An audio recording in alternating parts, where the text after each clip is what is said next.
Council meeting of June 15, 2020 has come to order.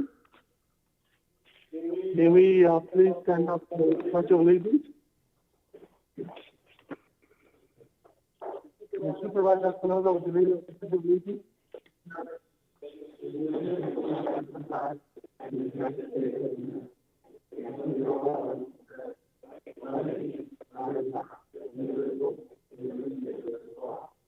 Please remain standing for a moment of silence for our first responders and military members.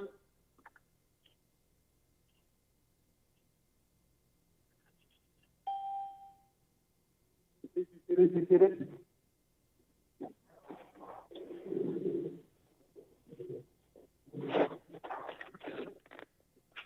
May I have roll call, please? Roll call. Councilmember Bautista. Present.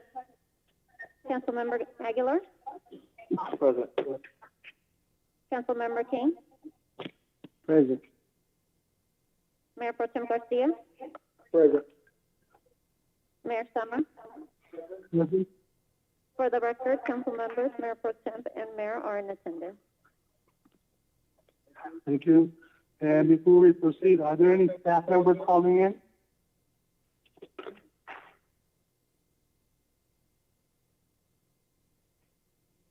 Once again, any staff members calling in?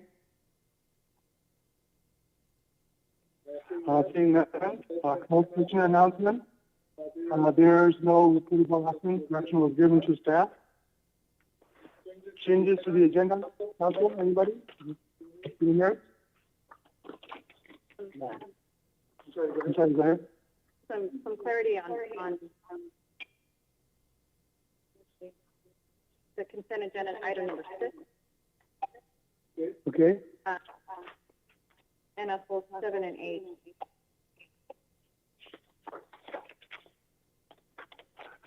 7 and 8 are regular discussion. Okay. What we do is when we go to consent agenda, before we go to the single items of discussion and decisions. Okay? Yes. Any other changes, council? Mr. Ramirez? If not, then we'll go on to Supervisor Espinoza.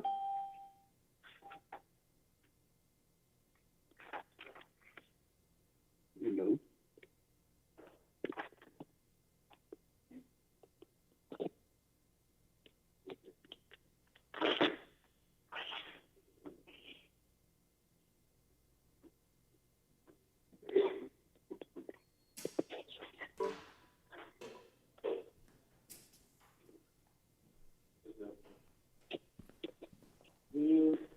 I got it. Can you hear me? Well, good evening, council, public.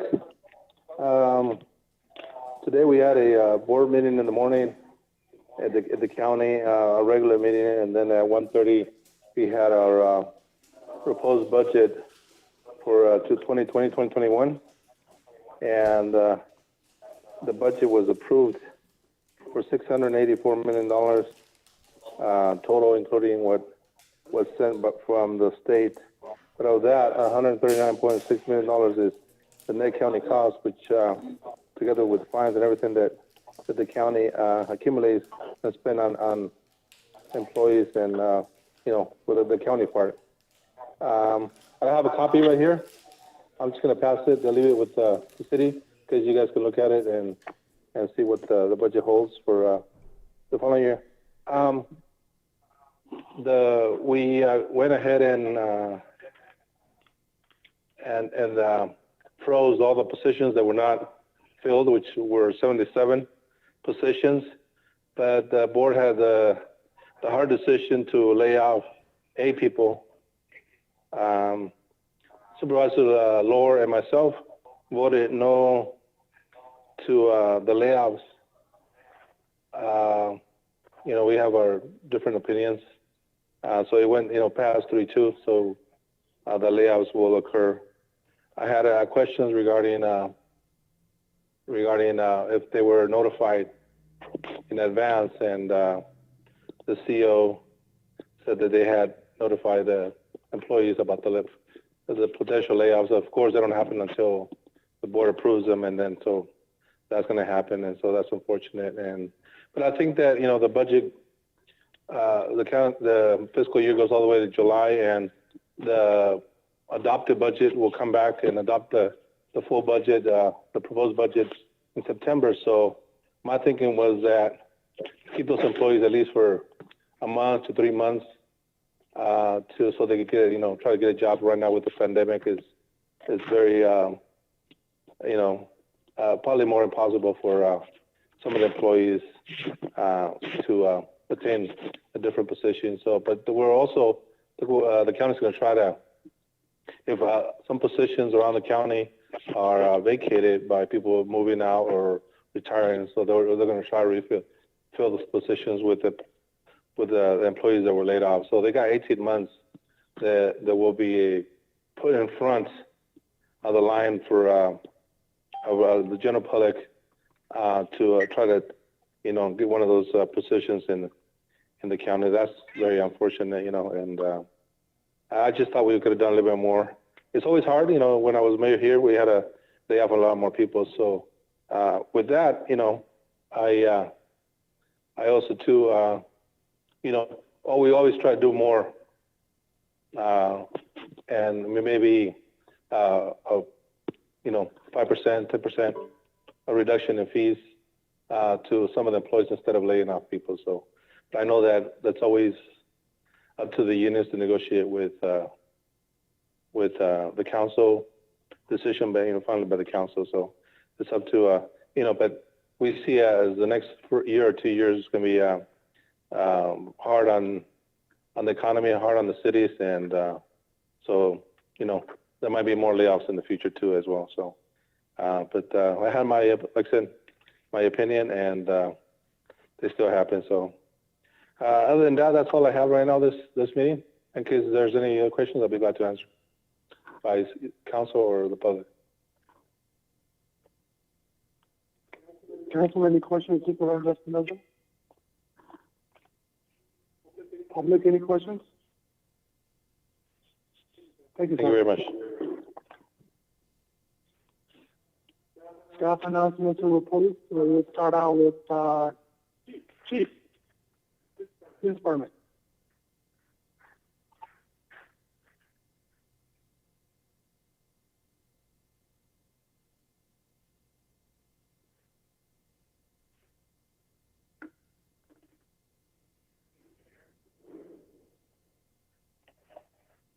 Can you hear me now? Mayor, council, members of the public. I know a lot of things have been going on, not only, not really our community, but in the county in general, as well as all throughout California and all throughout the United States. So I kind of wanted to touch on that. I wanted to go over our department's use of force policy, what we do to ensure that our officers adhere to it, which we do a lot. And I also, I've been asked what my stance was on actually the death of Mr. Floyd. And the bottom line is I don't condone that. I don't tolerate that within our department. We don't use any type of tactics like that. And we never will. I have faith in the men and women at the Livingston Police Department that nothing like that would ever happen here to our citizens. I would hope that they would always treat them with respect and continue to do that as long as I'm here.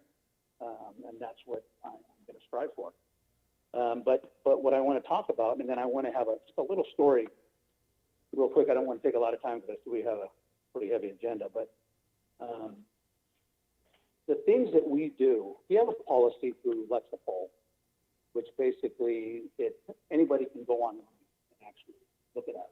There's Lexapol. Yeah. You can actually go online on the city website under the police department and actually see every one of our policies. We have nothing to hide on the way we do things, what we have to adhere to. I mean, from use of force to disciplinary policies to take home rights, citizens cars, everything. anything you can think of, and when you actually see how intensive that policy is, it literally covers almost anything you can think of at the police department.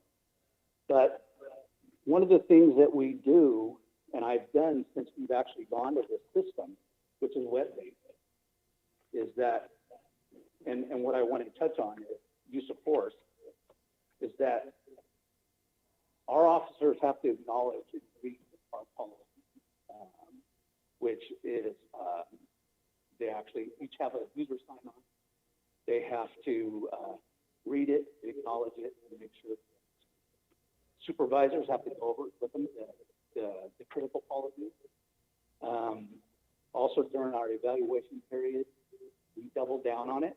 We actually, at the end of the evaluation, when the sergeant gets with the officer, they go over that policy with them again and make sure that they understand. We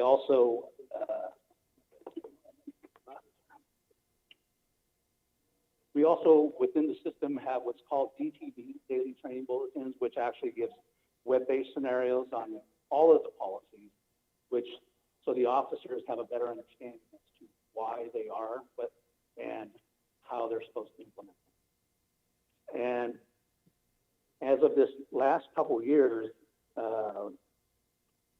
through POST, which is Peace Officer Standards and Training, every 2 years we have to actually go through perishable skills, which is a 8-hour defensive tactics class, which goes over use of force, and a defensive driving course every 2 years, and that which we are caught up on and good till 2021.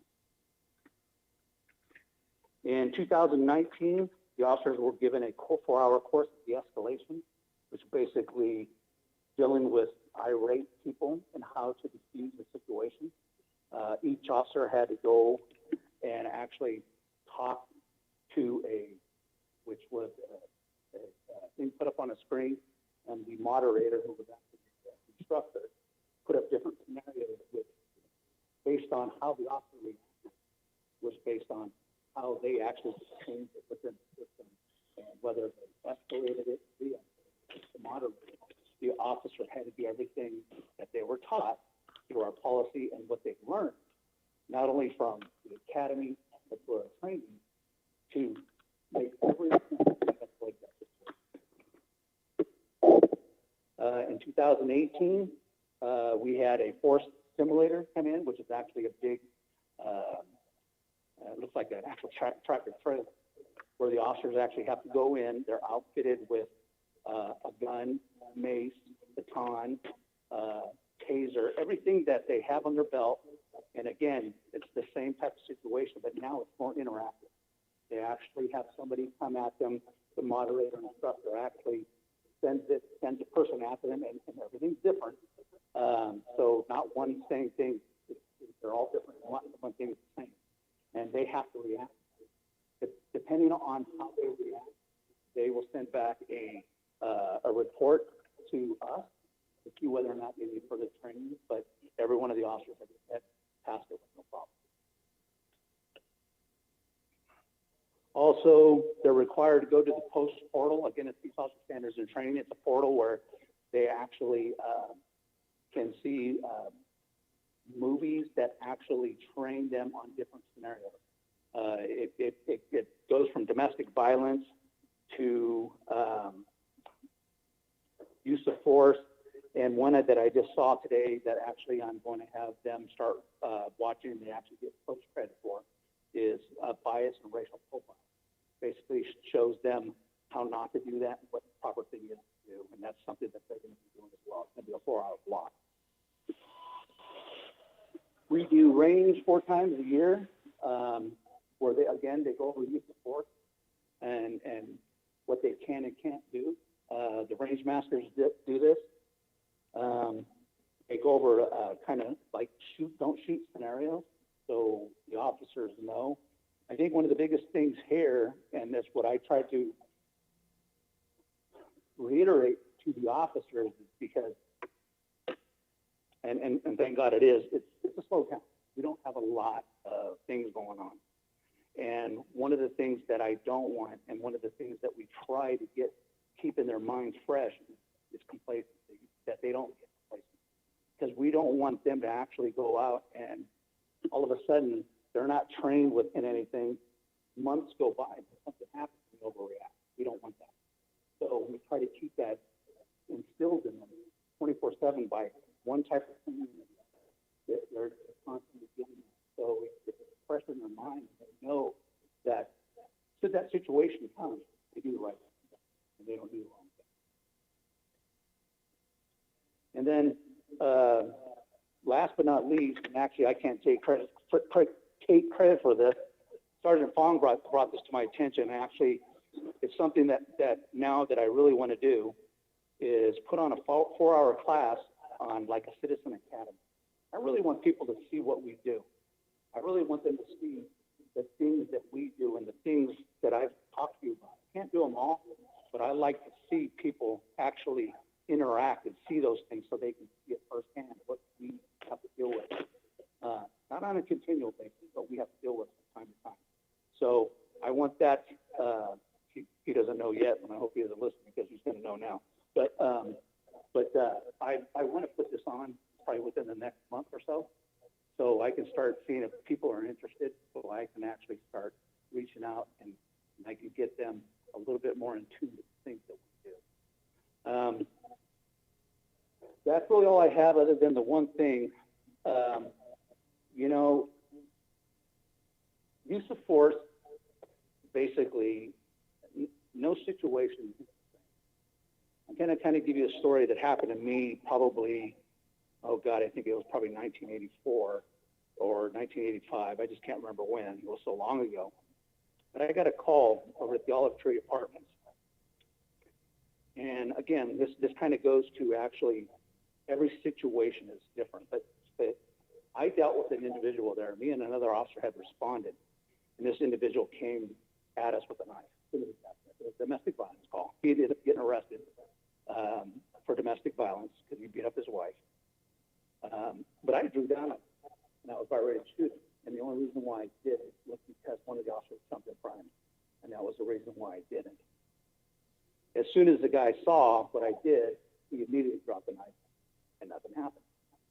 A month later goes by, the same individual pulls I think it was a piece of wood on a deputy and came at him, and he was shot and killed. So that kind of, I kind of say that because sometimes things happen, and I know some people look at, well, they could have did this, they could have did that. Every scenario is different, and the way that we think is different. It depends on the situation at hand and what goes on. And that's what I kind of want to get out to the people, that you never know what's going to happen. And that's what we try to reiterate and train the officers, that they're just prepared, they act and do the right thing. And that's all I want, is to make sure that these officers do. But again, like I say, is that I have faith in the men and women of the Livingston Police Department. I think they're going to do the right thing.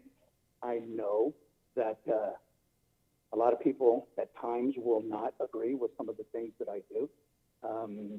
But again, that's where, and I always will say it every time I come up here, is I want people, when they see things of what we're doing or why we're doing it, please come up and ask. You have to.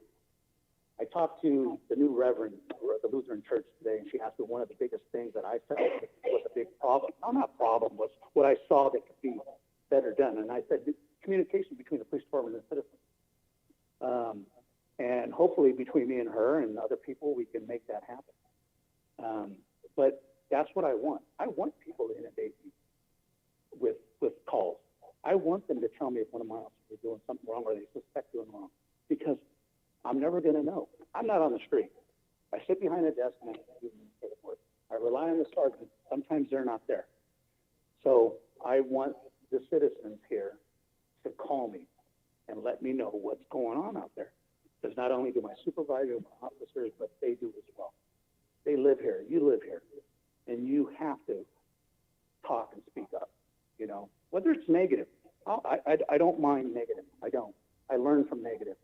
And if I don't, ignorant to the fact of what you're telling me. And I will never do that. Never. So please, out there to anybody who's listening, to the citizens out there, please let me know if there's something we can do better. Do it. Tell me, let me know, and I'm more than happy to work with you and try to do the best we can to make it a better, more safer place for everyone here to live.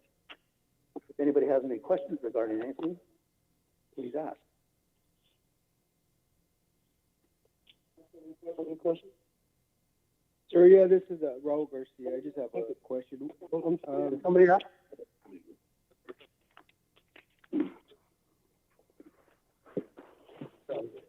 Mr. Tim, you have a question for our captain? Yes, I was just saying, have your what answer. phone number can the citizens call to get a hold of you? One number they can call to get a hold of you. They can call my direct line at 394-8041, and I'm there every day except for Saturdays and Sundays, obviously. But I get the messages that they leave on my phone. It goes right to my phone, so feel free to give me a call. And it's not 8041, I'm sorry. It's 394-5580. That's my direct line. You don't have to go through dispatch. They can go call me directly. Or they can actually email me at csoria@livingstonpd.org. Thank you. Okay. Any other questions? No? Yes, I got one for Chief Soria. This is Gandhi. Go ahead, Councilman King. Yes, I've noticed like supervisor said in the county they're freezing a lot of positions. In the department, how are we up? Are we up to staff?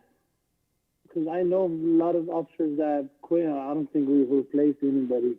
So how are we to, like, the size of the city? Are we up to staff? I believe right now we're down 2 positions. We're at 16. Are we- should be at 8. With the 16, That's are we the also chief including the and a school, patrolman. the SROs in there and the gang unit? Are those included in the 16? I'm sorry, what was that again? I say, are the SROs and the gang unit officer included in those 16 police officers? The SROs, no. Or they're separate? So we have 16 officers on the street plus SROs? Yeah, so there's actually 18 Okay. with the SROs. Because I noticed last time we got when we did the surveys with the neighboring cities, it seemed like we had 1 captain, 2 lieutenants, sergeants, 3 detectives. Seems like we have less employees now.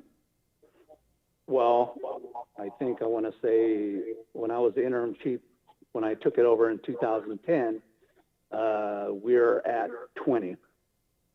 Yes, we had a chief, now 2 with the- lieutenants. Well, I'm sorry, go ahead. So with the population is growing, we're at 16 now. Yes. So can you find out for me if we're up to staff and see how many positions have been frozen that we need to open up? Yes, I can. Thank you, sir. Okay.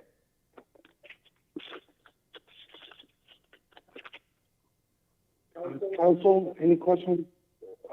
Further questions for the chief?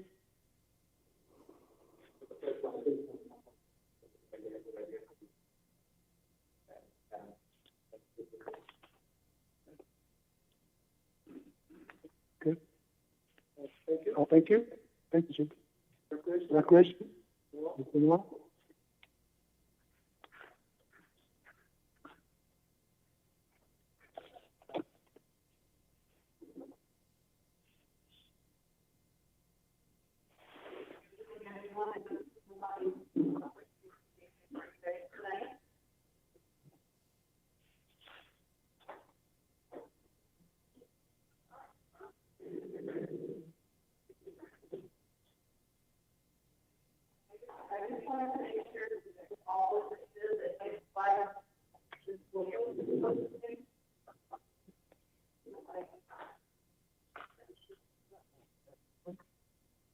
We were unable to hear her. I'm sorry, what you say? It's hard to hear. It's hard to hear you.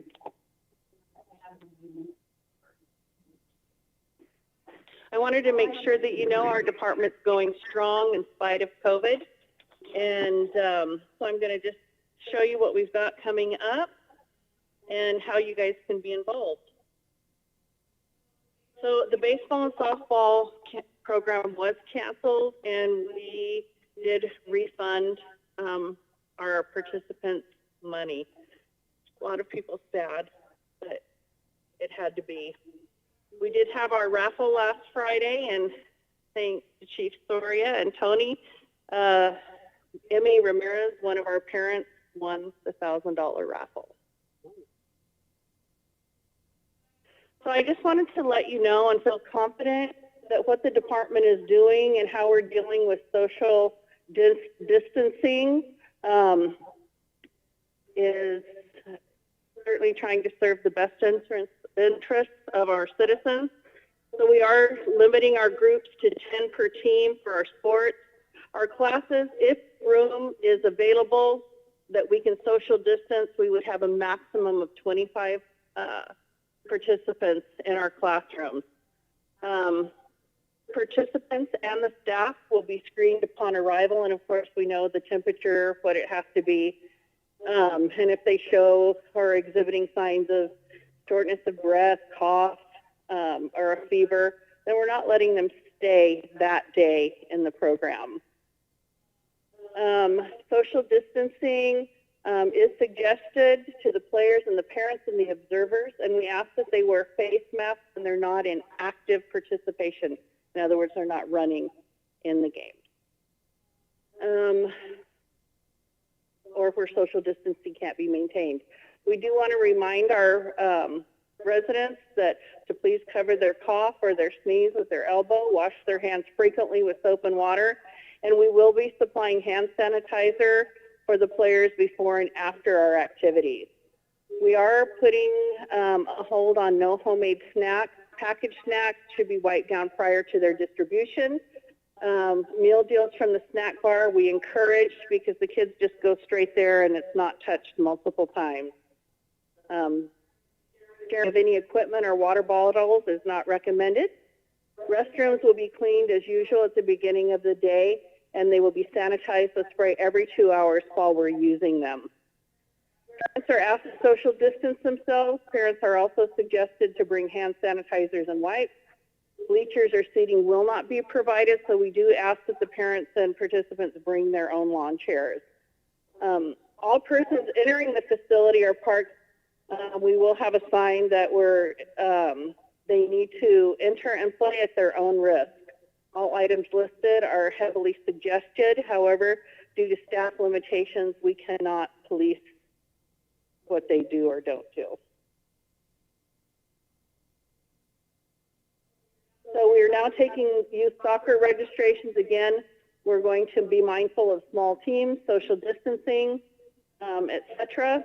Our registration deadline is July the 11th. We now take credit cards. Thank you, Vanessa. And so people can drop off their registration forms, and we can call them At the tone, to please get their record your credit card message. number. When you finish if they recording, cannot you give may us the hang up check or or money order. And our forms are available online and in front of City Hall in the little file box.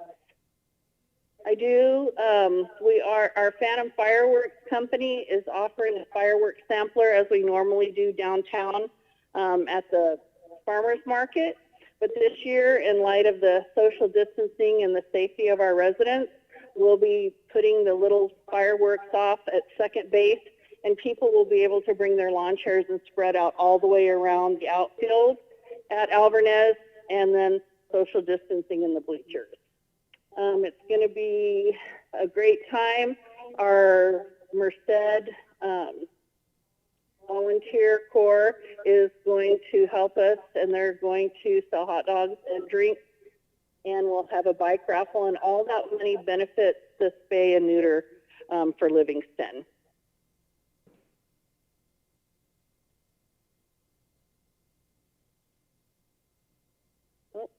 These are just some of the new programs that we have coming up. Youth Cheer, Ballet Folklorico, Bhangra Dance Steps for Kids, our karate starting back up. We are going to have a paint night that will be taught by our very own Joel Aguilar. And we also are going to have a kickball league for adults. This is all either new or returning, and it's coming in July. So one of the things that we came up with that we thought would really help build community during this time is to have a sidewalk chalk art contest. And this is being presented by the Livingston Parks Recreation and Arts Commission. So there's no size limit. Our theme is love one another. They're going to create a chalk masterpiece in their driveway or on their sidewalk. They will submit a digital photo of the finished masterpiece along with a description as to why their masterpiece has inspired us to love one another. So the entry deadline is August 8th. They can email it to their pictures and their little description to recreation@livingstoncity.com. And then on August 17th, all of our entries are going to be placed on Facebook in a special album on the rec page. All the community is invited to vote from the 17th through August 23rd on which one they feel is the best, and the winner will be announced. And we have a prize basket of art supplies and Starbucks gift cards for the winner. I don't know how many of you have gotten to walk across the street and see our roses in bloom, but these are actual pictures I took yesterday of some of the blooms out there. It's really gorgeous, and we really need help in weeding. If anybody has a few hours that they would like to come and help us get the Bermuda grass under control, it would be really appreciated. I just wanted to take a second to thank our recreation commissioners. If you haven't seen them, these are all of them here, and they have such an amazing commitment to Livingston. You know, they're great people with a great vision, and I really invite the community to come to our rec meetings to give their input. Our next one is June 25th at 6 o'clock. So here are some things that are going to be coming to you from the Rec Commission soon. And it will be our Livingston Park and Recreation fee policy, some of the issues that we're faced with our facilities, with fees, and how we can cover costs of our program. These will be on the next Recreation Commission agenda. They are putting a proposal together to bring to the council. That's it. Any questions? Council, any questions? Yes, I have two questions for Jackie. This is Gagandeep. Okay, hold on. Do you guys hear me now? Yeah. Okay, regarding your schedule, I have a question about the baseball camp. Is that something that the city is putting together, or is it through the high school, or just coach? The city is putting together, but we're taking a list to see how many people are interested. So people have been calling in and saying, you know, if they're interested, so that we can get time, date, all of that good stuff. Another question. Do you know what the 4th of July committee is going to be doing in regards? Do you have any updates, or have we had any conversations with them? I do believe that the city manager will be updating us on that. I received a request or a comment from one of our residents here in Livingston. I think they've seen a post in regards to the city of Atwater putting like a parade and a competition, decoration competition for the 4th of July. Maybe that's something we could do if we don't do fireworks. Maybe do some kind of community event where we could still celebrate, put them together. Just a thought.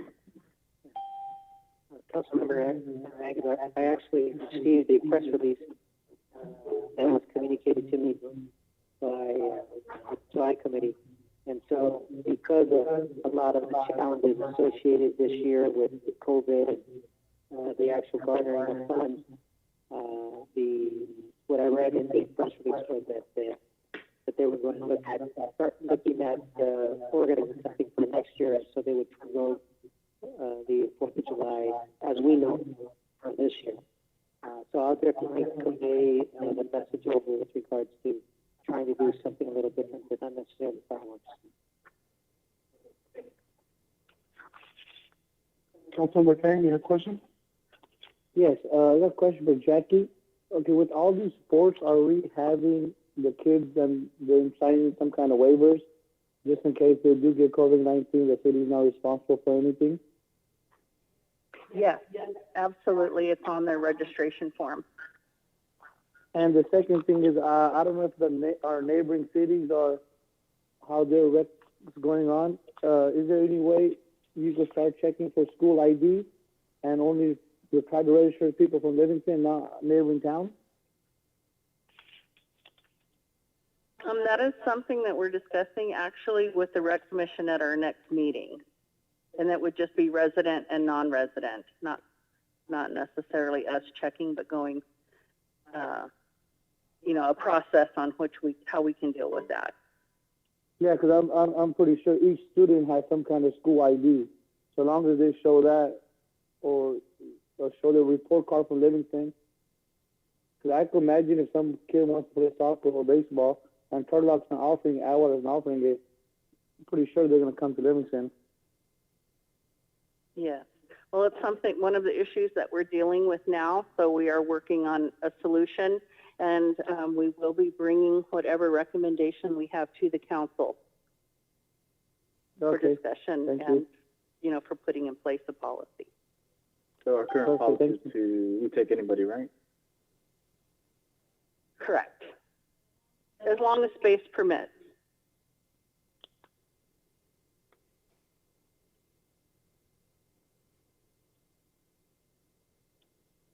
Anything else, Councilmember Kang? No, that'd be it. Okay, thank you. Council, is there further questions?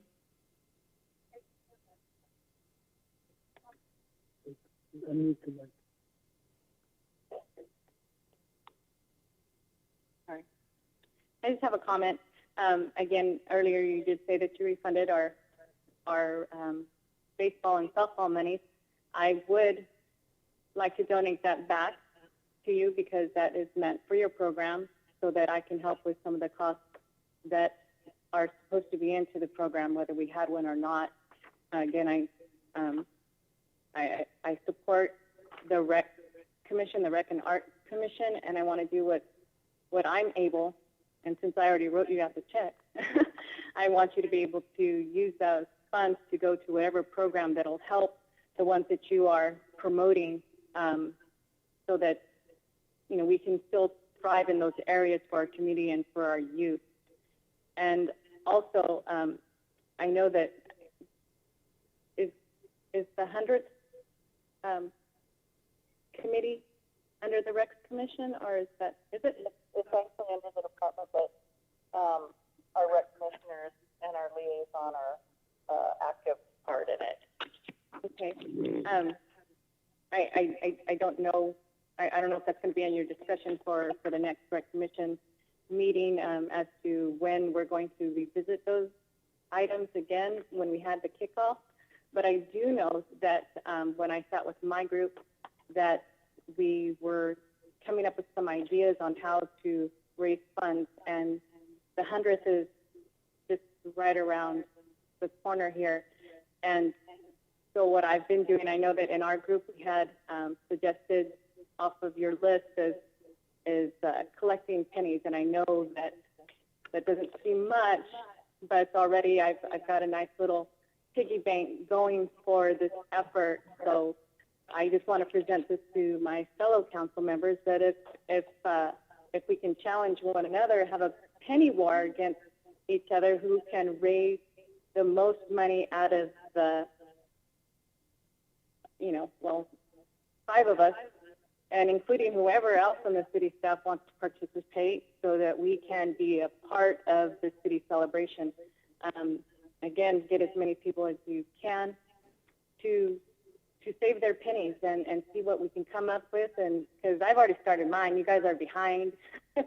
So if that sounds like something And I'm sure that we would want a part in that to help out our celebration for our city. So I'm with you on that one. Thank you. So can I put that on Facebook? City challenge? Exactly. Well, that right here, this challenge is right here among us, because they're going to have to go out to the public and get their own people.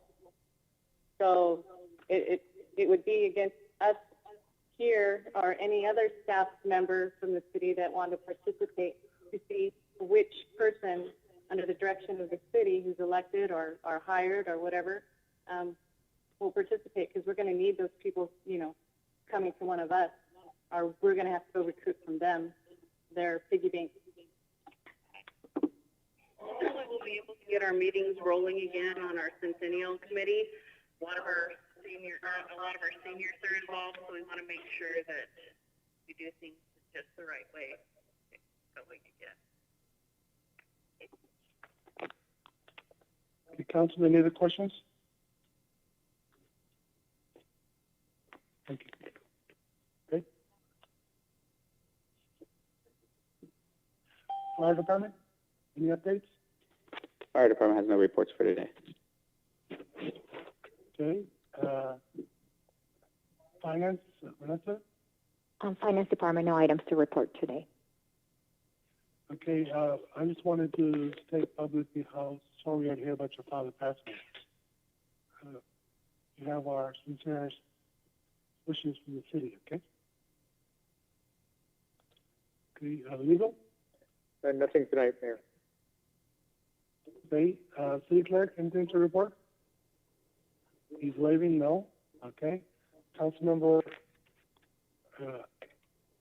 I'm sorry, I'm going too far. I meant to say Anthony before I go cancel. I didn't see you, Anthony.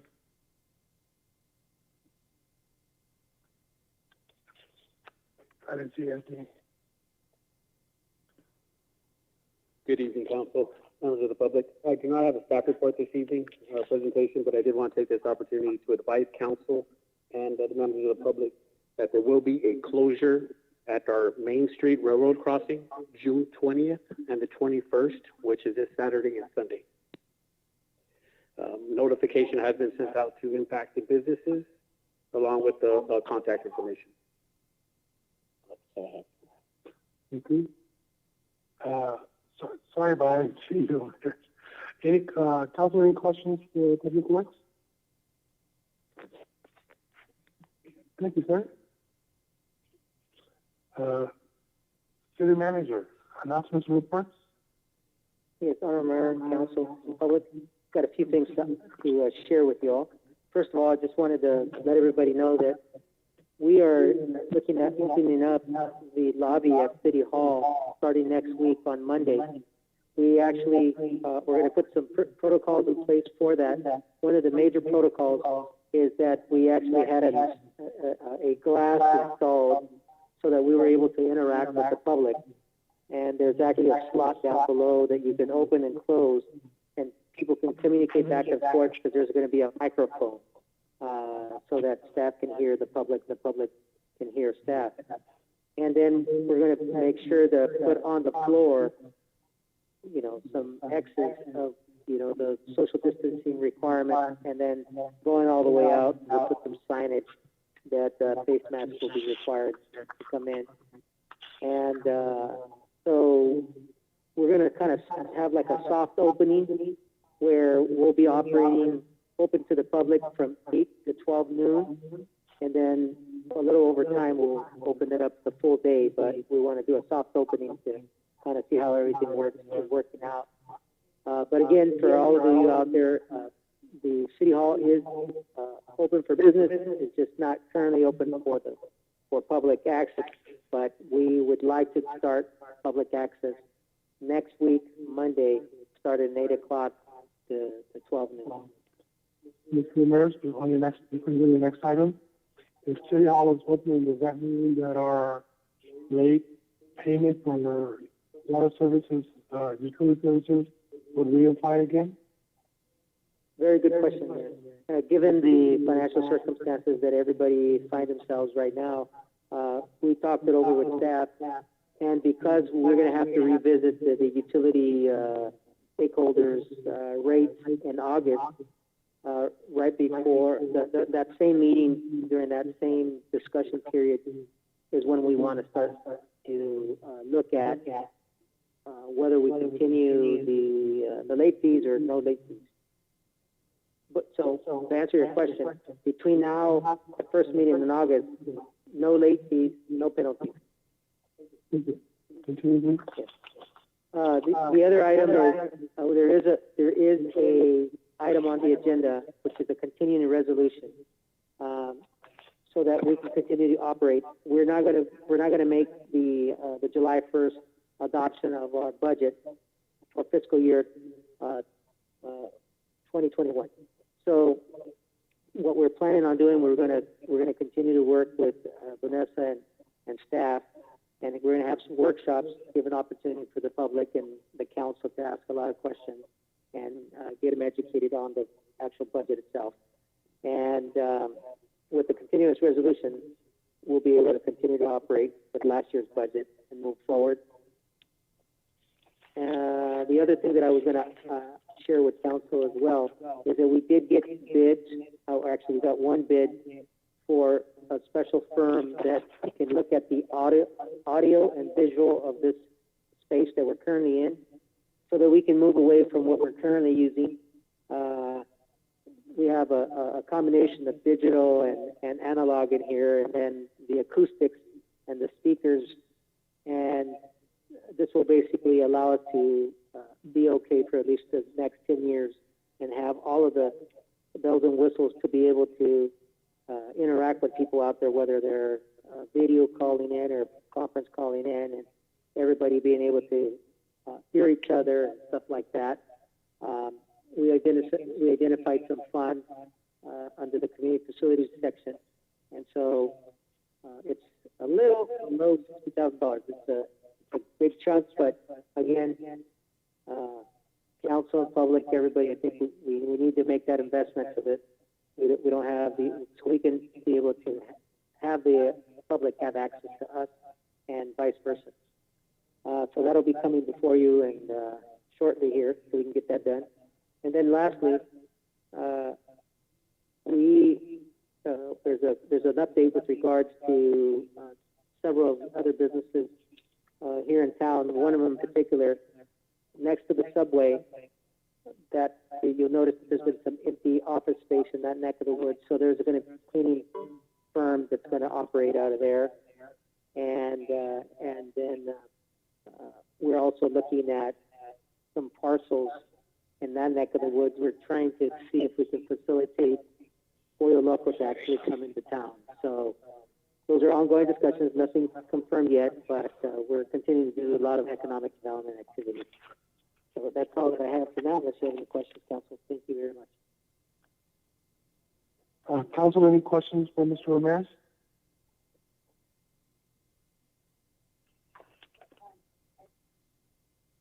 Turn your mic, please.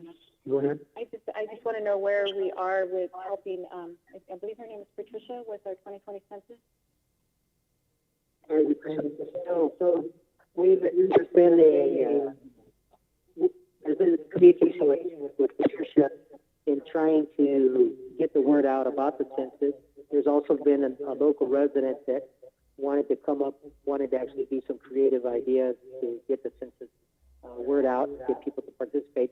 I know Mr. Jose Moran has done the bingo, has given away a lot of census items that we were able to procure. And so this is an ongoing, so we want to continue to encourage the public to really partake in the census, because it's very important to the city. So any other ideas you might have, please let us know. Will we promote, will we, the awareness be as the flyers, consistent updates? Because I know a lot of our residents are wanting to know about the census because of the population and what would be able to come to Livingston if we showed our actual numbers. So again, having everybody participate having the door-to-door or however, I know when she made her presentation, she did have that, and I don't know what that looks like under our social distancing guidelines, but to physically account for residents here in Livingston. Yeah.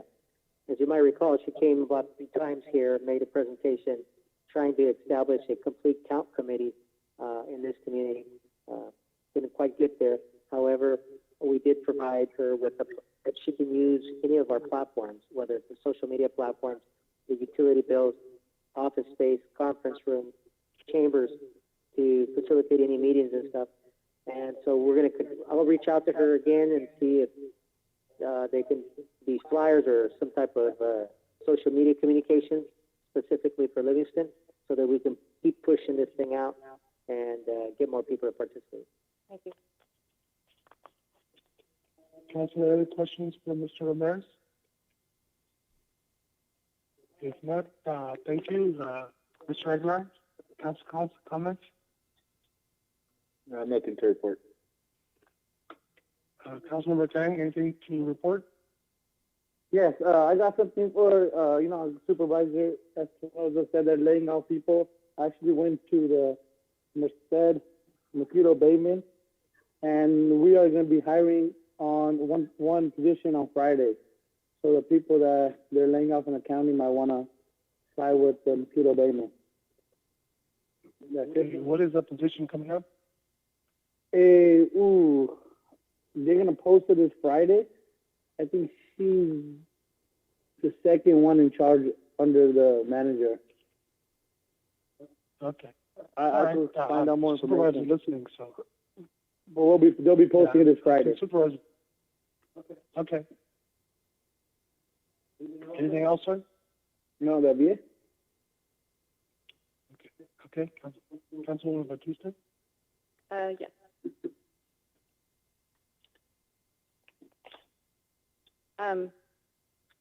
I just wanted to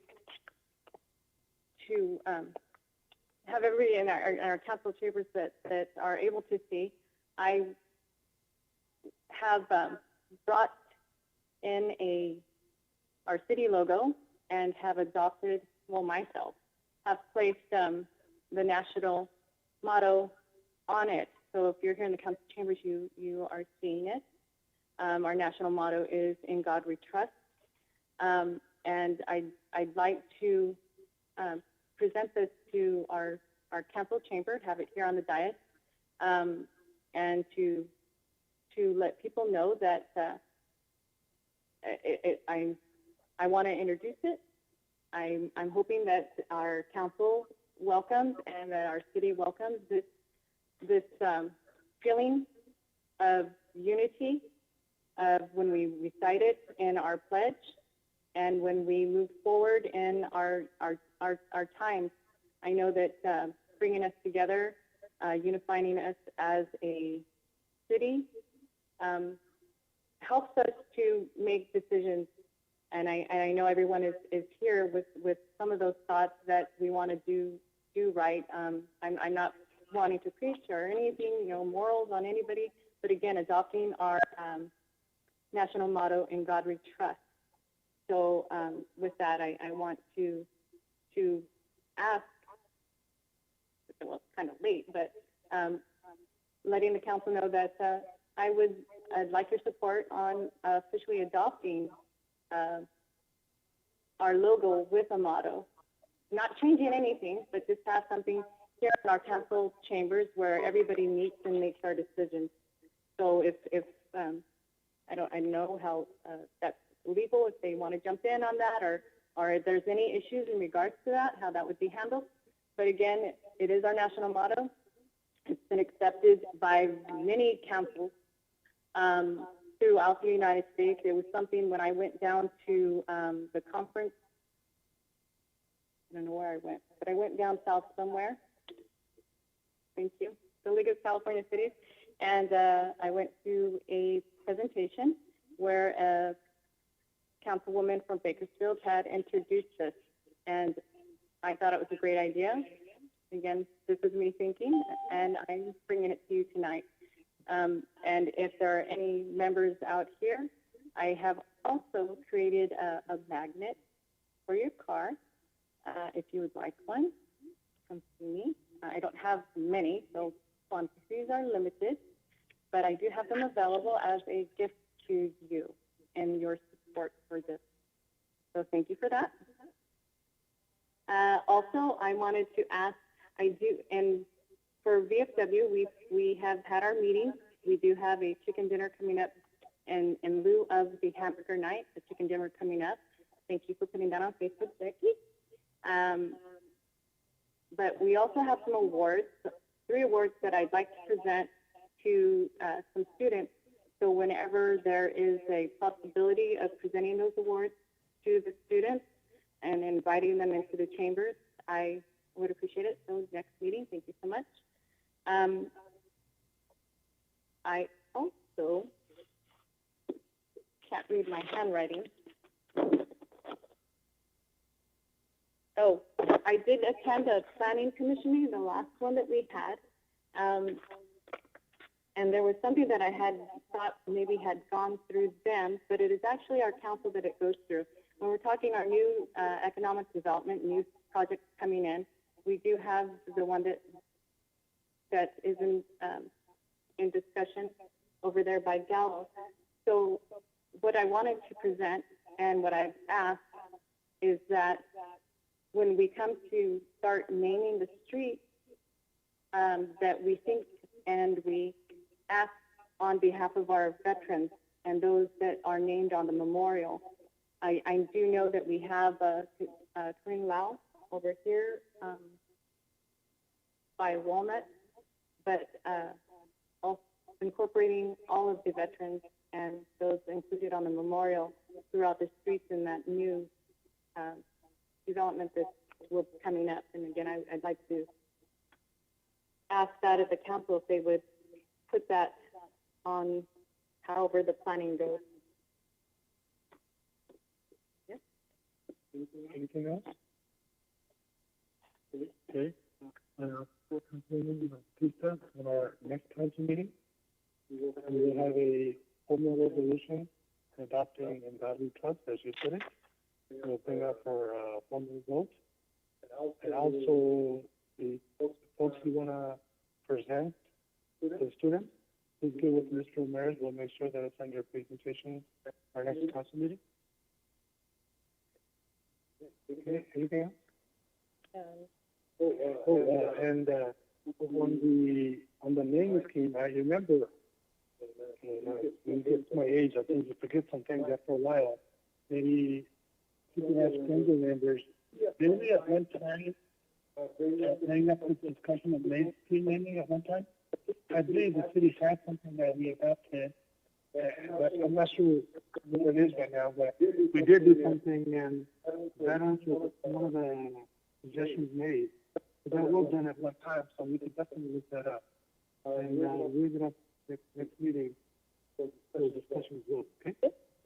Remember we did something like that. Okay. Okay, and then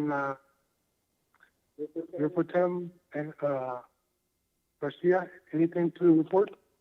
I don't have anything to report at this time. Okay, thank you. And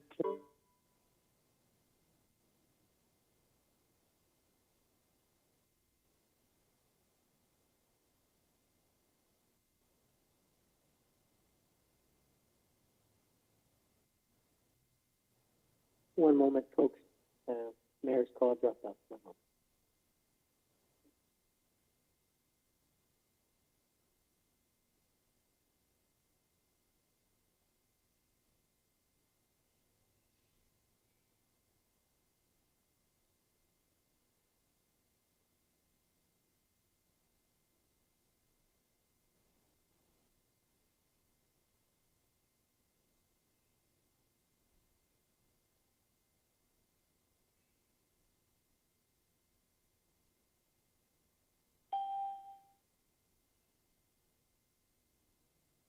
Sama.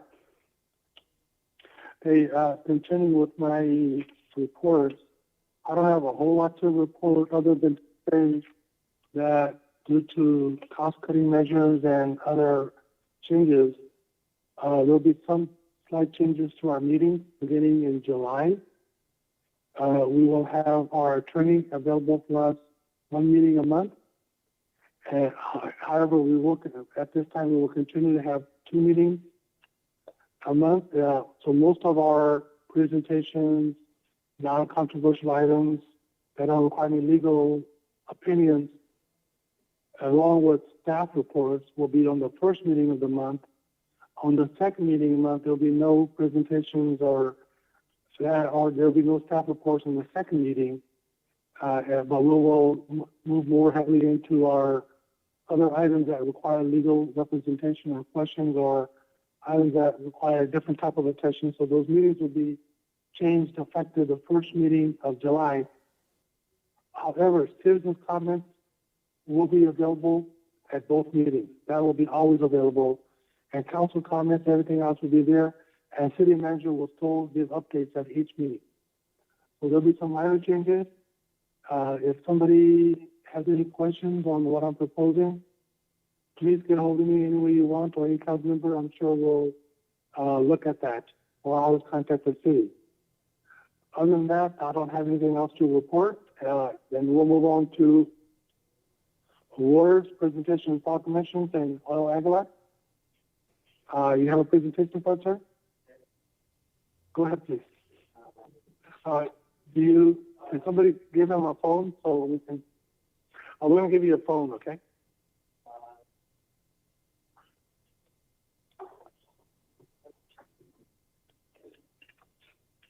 There.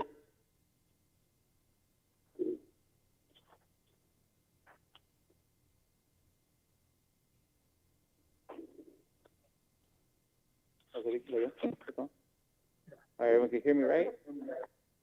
Good evening. Yes. Thanks for having me. And my name is Juan Aguilar. I am very proud of my community. I'm proud of Livingston. Thank you so much for everything that's done today. Taking the restrictions, social distancing, doing a great job with that. And I just want to present to you a little thing that I've been working on. It's not a little thing, it's a large thing that I've been doing. Recently, I've been working on Livingston probably for a couple months, a year now, and doing a beautification project throughout our downtown, possibly just all around in Livingston. And one of the things that pops up to consider are things that are cut up.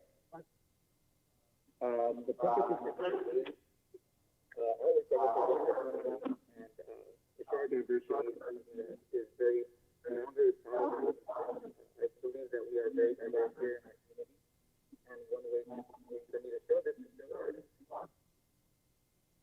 So, little intro, I am at the mural at the museum, and I have other works around that as well. And the ideas are to basically create a larger than life setup that would be strategically planned around our town. And these are inspired by another artist somewhere in Salinas, California, named John Cern, I believe I said his last name is Cerny. And he is famous for doing larger than life cutouts, probably from 12 feet to 20 feet tall. And we want to do the same thing here in town. At first, it was basically kind of, my ideas were revolving around our community and what we do here as like as occupation. But it ended up starting to translate to instead of like what we do as ground up, who we are in our culture and in our community. So this one is huge. It's the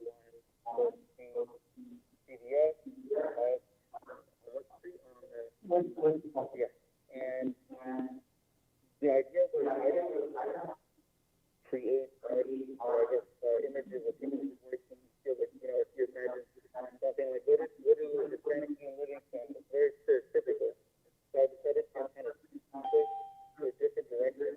It's, Lawrence Jones. Proud of what our culture is and what we do in our community here in Livingston. So this is one of the ideas that I really submitted And I'm still continuing to work on other ideas as well. I want to have people look at these in crowds. I don't want people to say, hey, why did they do this? Our culture is better, this and that. I believe that we can find beauty in all of our cultures and show that pride through our town. This is a mock-up that I was working on, which would represent the Yamaro colony, which is part of the history here in Livingston. I take a lot of time to do studies, research in the history of Livingston because I want to provide that information to our community. I don't want it to just be lost in the past. And this is, I believe, this is the man that founded the Yamato colony. His name is Kiyotaro Abiko, and he basically was an immigrant that started a newspaper articles in San Francisco and ended up helping his community to find jobs and resources because it was very tough back then to kind of for immigrants to find jobs, especially where it was something that they couldn't do.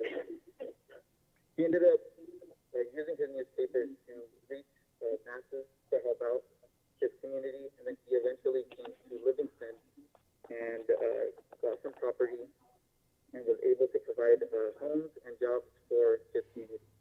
And this is something that I want to showcase to our town as a mock-up, just an idea. And from there, just create more that would be a representation of Livingston and just to show our culture and history. Here's another example of one for the Latino community. And these are examples of the artists from Salinas.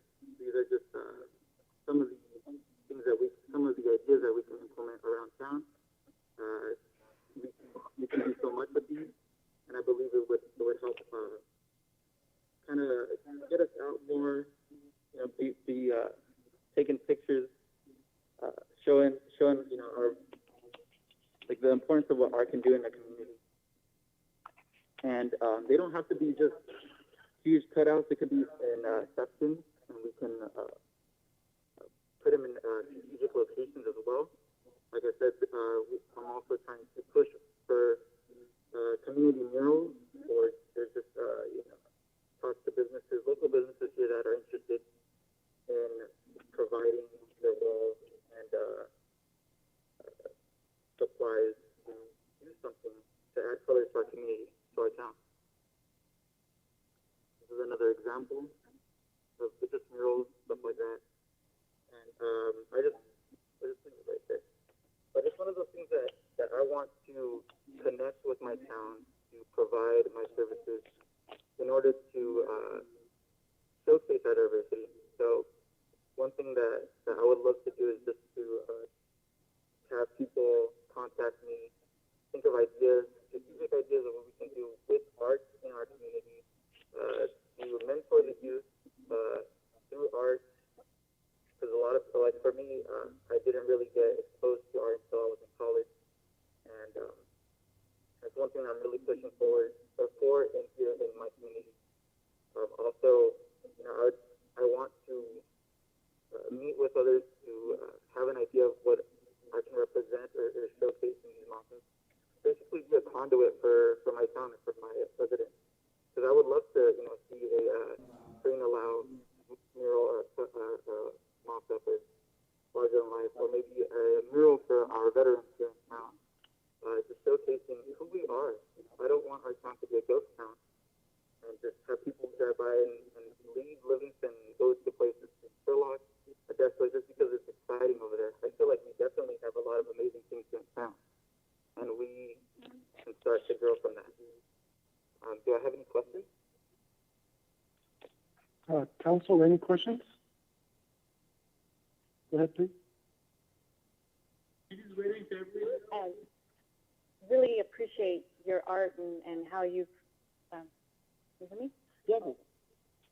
How you've brought your ideas to Livingston. Again, I can appreciate it, and I appreciate this presentation, which gives us a better understanding of how you wanted to present it to the city of Livingston. So I'm glad that you had this opportunity to present this tonight, and so that our community knows that what is forthcoming. If I may suggest, and again, you and I have been in conversation, and you're welcome.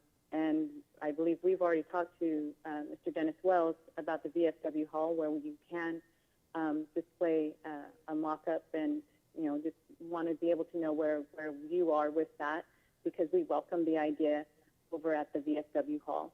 Some of the suggestions as well as Representative Livingston is our Filipino community. Not that I'm Filipino or anything, but Filipino community also. We do have, and I forget, in Portuguese community that is also has made their early presence here in Livingston.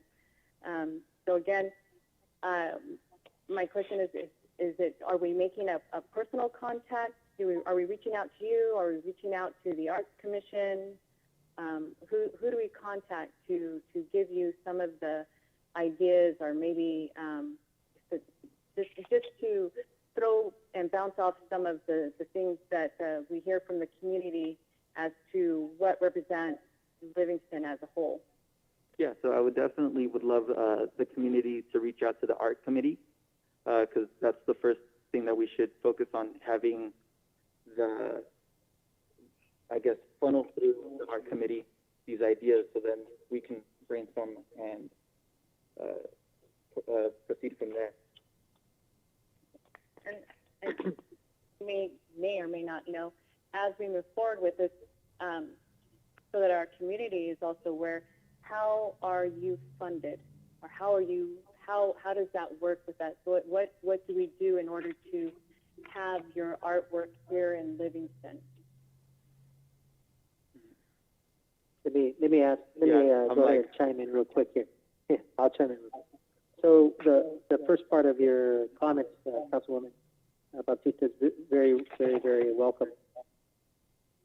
We understand that diversity is our strength here in this community, and so the idea is to incorporate as many of the different ethnic backgrounds that we have here that makes us so great.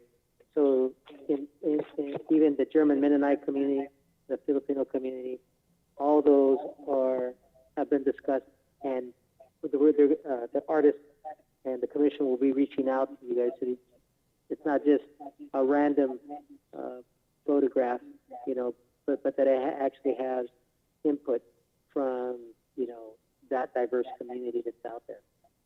So and so again, diversity is our strength. So that's going to be incorporated, because that's what's going to bring people in. That's what's going to bring buses to our community and people to come out, take photographs, and enjoy a day out here.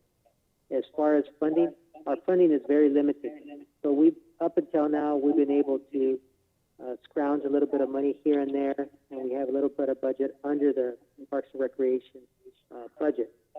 So how much are we going to set aside for art is something that we're going to discuss as part of our budget process that's up and coming. Again, we're very short and limited. However, we have been reaching out to different business owners and then just people in general to see if they want to donate, or if they can adopt, even if the artwork is going to be on their own building, which we welcome that, because we don't want to have just 1 or 2 murals. We want to have 30 murals. So I know that there's interest, and we've talked to even the temples. We talked to other organizations to see if they want to sponsor and commission something on their own, so you get community input and feedback. And of course, he's one of our local artists. However, there's no opposition in somebody commissioning artwork and bringing another artist.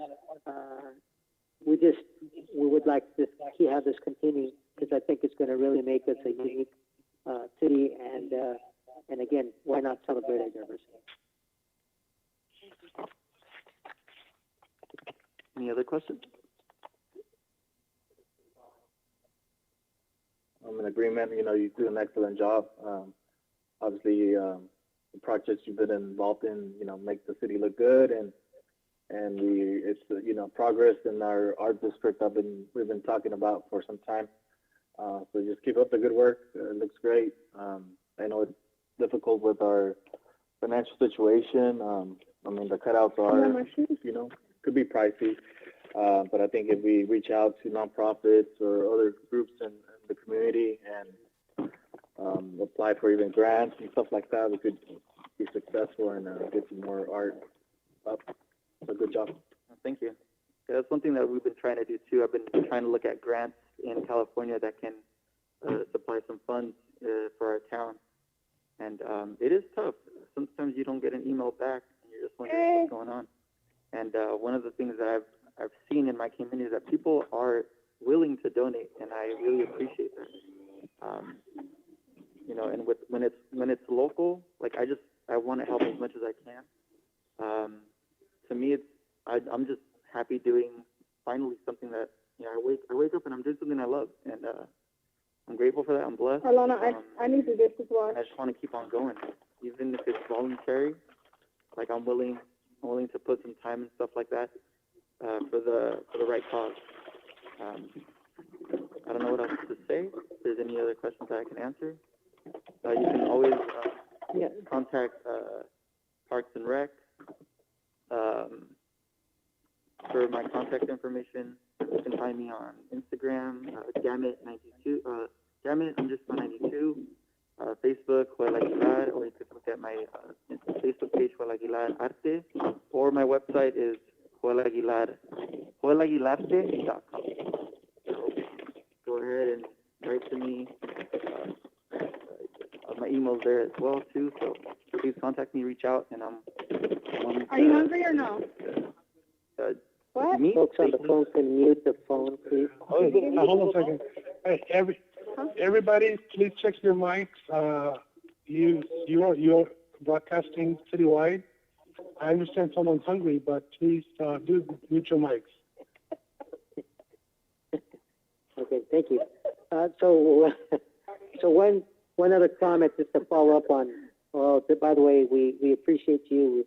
We love the work that you do, and we look forward to continuing to work with you. As it relates to grants, the governor in the a few months ago actually appointed a Central Valley person on the State Arts Commission. So I'm sure that that's going to be very beneficial. So yes, we are actively looking for grant opportunities. Okay. Thank you, sir. Thank you. Oh, wow. Mr. Moran, you have a question?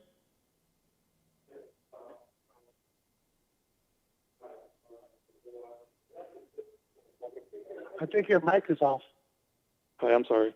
Jose Moran, Livingston, California. And just for the public to know, and maybe some businesses that might be interested, do you have an idea more or less the budgets that they need to look at and to consider one of those murals or maybe a larger than life in their businesses or around town? So just that public can have a better idea. So you're asking for like a ballpark on how much something would cost like that? Yes. Just like the cutout or Like, so let's say that a business is interested. They need to provide two things, you know, your labor cost plus the material that need to be used to be able to have the mural in their place or business. Gotcha. So yes, I'm an independent contractor, so you can hire me in that way. We can negotiate prices. I love to negotiate with my locals, so I'm very open to those kind of things.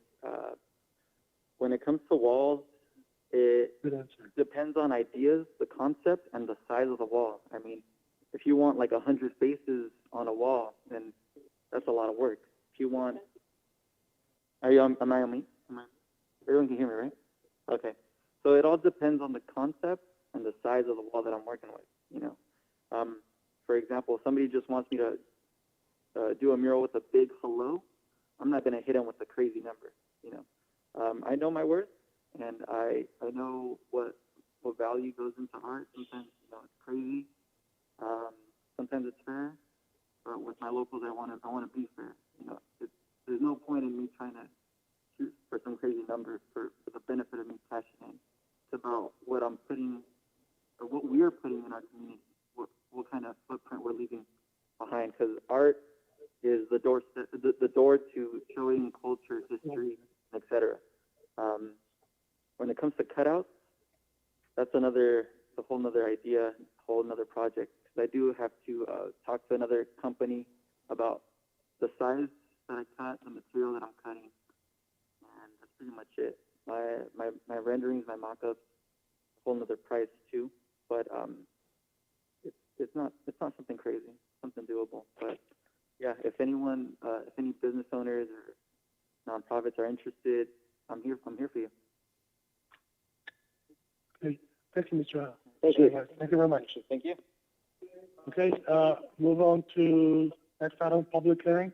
This is a proceeding under the Landscaping and Lighting Act of 1972, California Street Highways Code 22500, for the approval of levy assessments for the citywide consolidated landscaping maintenance assessment district number 1, cut for me assessments for fiscal year 2021.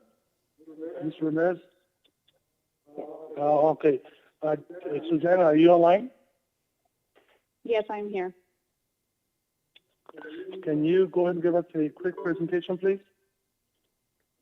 Yes, good evening. My name is Susanna Hernandez. I am a project manager here at Wildan Financial Services, and I have joined the meeting to assist staff in presenting the fiscal year 2021 citywide landscaping maintenance assessment district number 1 and answer any questions. Staff is requesting the approval of the resolution ordering the continued operation of the consolidated assessment district and ordering the levy and collection of assessments for fiscal year 2021. The district is authorized pursuant to the Landscaping and Lighting Act of 1972 of the California Streets and Highways Code and Article 13D of the California Constitution.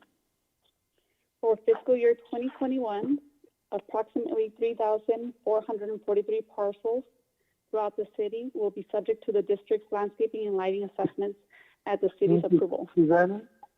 Yes? Just let us know when you want to go to the next slide, okay? Okay. The total expected revenue. You can stay at the cover. Okay, thank you. Okay. The total expected revenue from the assessment is approximately $693,000 to be used to maintain authorized improvements that provide a special benefit to the properties within each zone of the district. And for the benefit of the public, I have prepared a short presentation regarding the district and its background.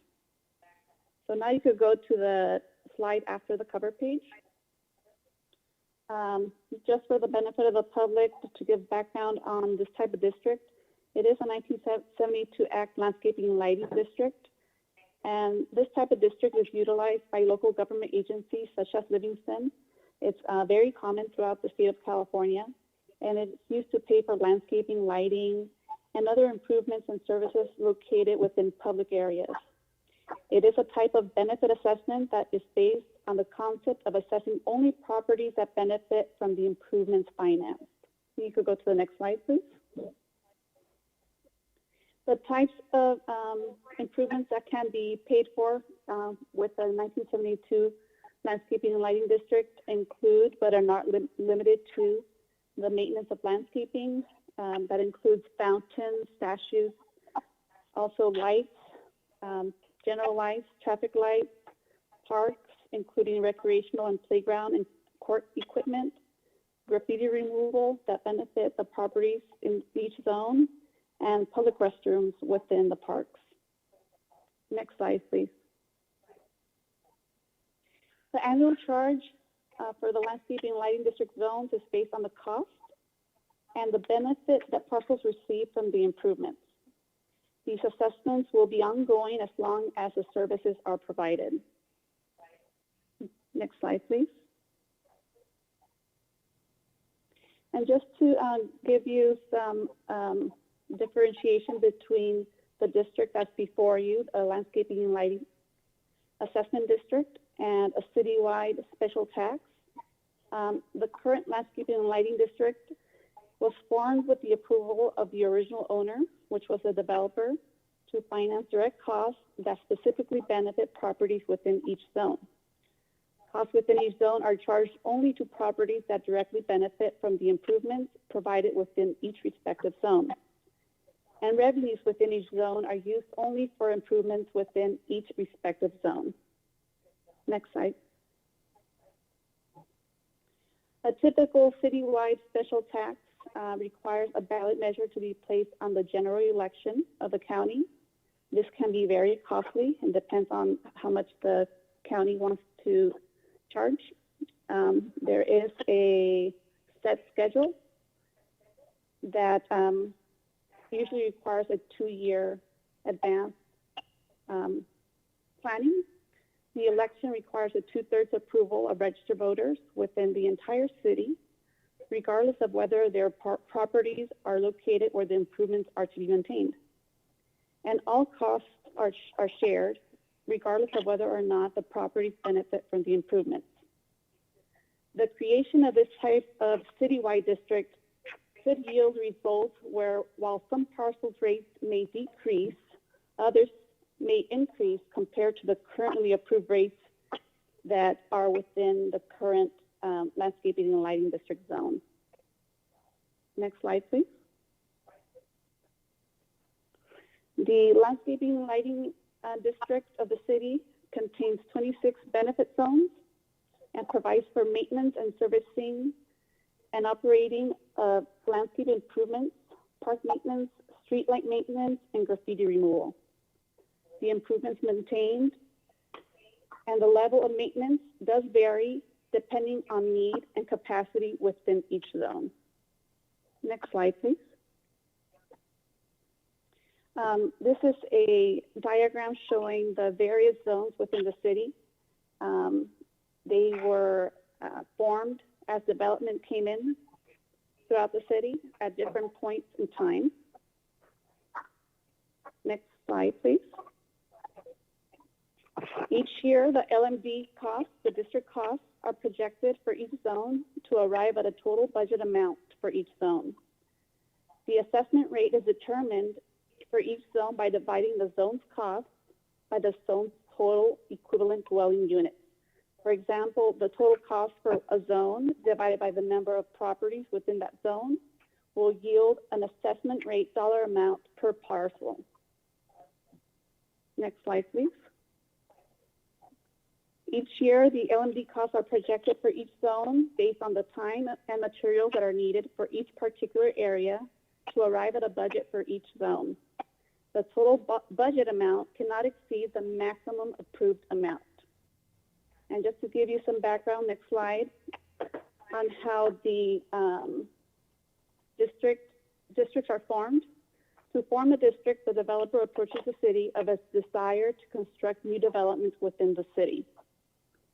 The new development will require landscaping and lighting, and in some cases parks, which the developer installs as part of the construction of the new development. Annual maintenance on part of the city for such improvements will be required after the developer constructs and sells all the properties. So the city initiates proceedings to form the landscaping and lighting district to finance the required annual maintenance of the improvement. City staff works with the developers and consultants to prepare original budgets for each zone based on the maintenance costs. Next slide. As I said previously, there are 26 zones within the consolidated landscaping and lighting district of the city of Livingston. Older zones that were formed did not contain a CPI provision to increase the rates, which caused a shortage of funds and lower levels of maintenance in those particular areas. Newer districts, on the other hand, do contain a CPI inflator to allow the city to increase the assessment as needed each year to mitigate increasing costs due to inflation. Developer would sign a ballot to approve the annual maintenance of improvements at the rate determined based on the budget and the number of properties to be built for the proposed development. The assessment engineer prepares the engineer's report as required by the 1972 Act legislation, and that report describes the improvements and properties to be levied according to the benefit received. Next slide, please. After the preparation of the engineer's report, council holds a public hearing, approves the engineer's report, and the levy of annual assessments. The continued maintenance of improvements is funded by the annual assessments. Annual proceedings are required to continue the district. These annual proceedings include the preparation of the annual engineer's report, the approval of resolutions, and a public hearing which is scheduled for today. Next slide, please. Just to give you an example of some of the zones within the district, there's 4 on that slide. Annually, staff reviews and analyzes the maintenance needs of each zone in conjunction with the funds on hand to arrive at the net cost to be evenly distributed among the parcels within each zone. So the cost is divided by the number of properties to arrive at an assessment amount, and that assessment amount per property is compared to the maximum allowed and cannot exceed the maximum allowed rate. Next slide.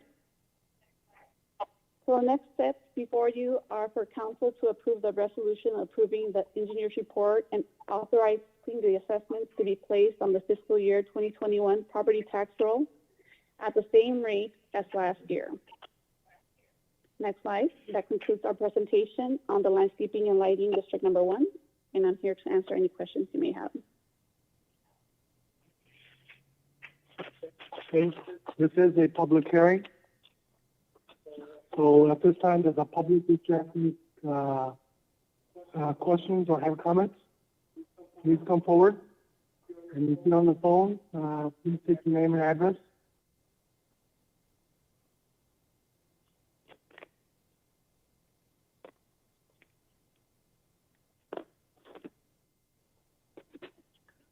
Please state your name and address. Rodrigo Espinoza, 1870 Sun Valley. Just a question, I guess, for legal. This is in regards to the, I guess, the landscaping fee. Can residents that pay into these landscaping zones potentially sue the city or the city council for not providing the services that they were benefiting from? If a new homeowner purchases a house, he assumed would be receiving the services he anticipated when he purchased the property, but now he's not going to be benefiting from the service or those services that he wants to pay for. And also, would a council member be in conflict of interest from voting to remove the fees because that person does not want to pay the fee? But others in his own, other residents in his own, they want to pay the fee and want the benefits of those services. So that's just a question, or I don't know. I know that probably council, the attorney cannot probably not answer since maybe I'll just put it as a comment. So, thank you. Okay, thank you very much. Anybody else?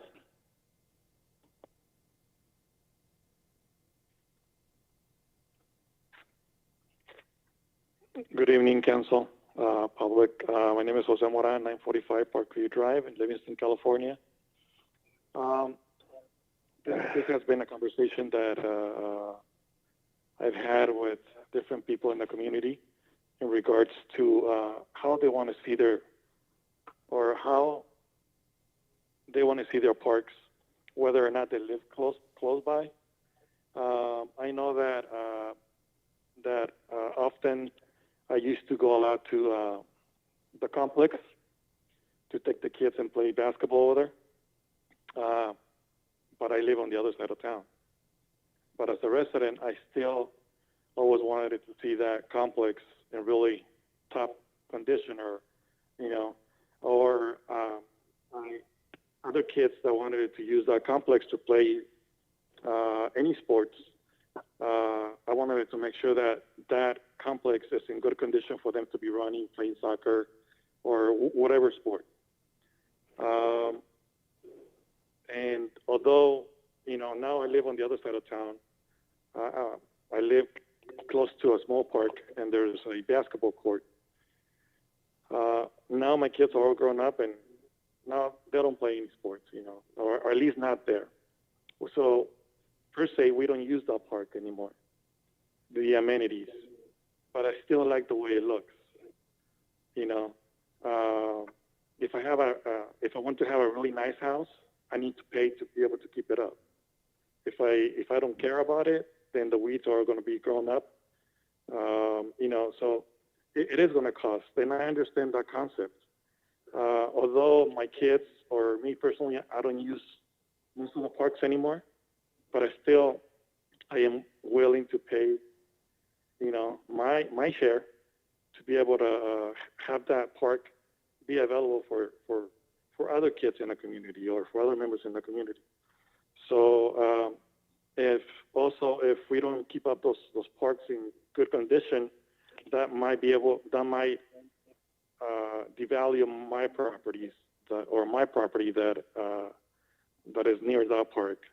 So whenever I want to sell it, it might also affect, the buyers that will want to buy my property. So there's different things that we need to look at when we make our decisions, and it's not for the benefit of me personally or my family, but for the benefit of the community and the other kids in the area. Thank you. Thank you. Anybody else?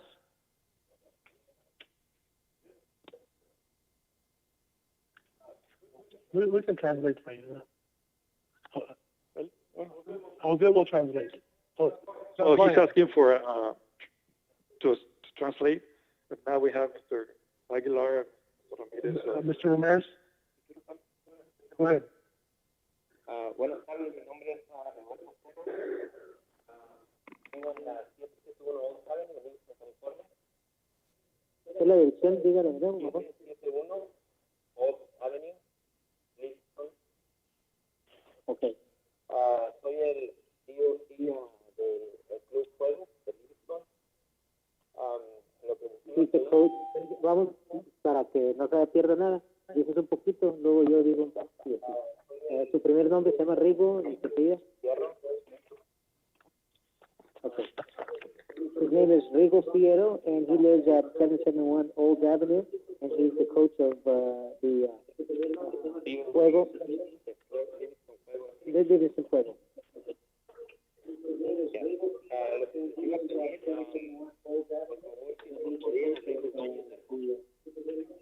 He would like, he's asking council and the public, or he's communicating to the public that he would like the restrooms at the parks open.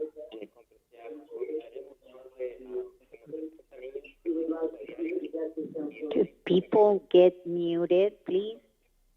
Okay, so basically saying he has about 60 youth that are out at the Max Foster complex, and so with the restrooms being open, that would really help out a lot.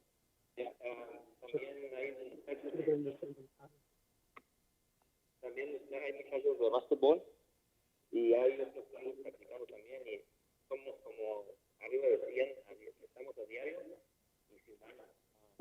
He says that there's about 100 people out there, not just soccer, but also basketball and other activities, and so having the restrooms open would certainly be very beneficial.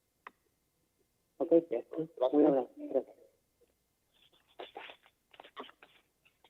Okay, although that wasn't more of a citizen comment, but we'll allow it. So, any other comments from the public or questions? If no one's coming forward, the public portion is now closed. Council, any questions? Mr. Aguilar, any questions? Just some comments in general.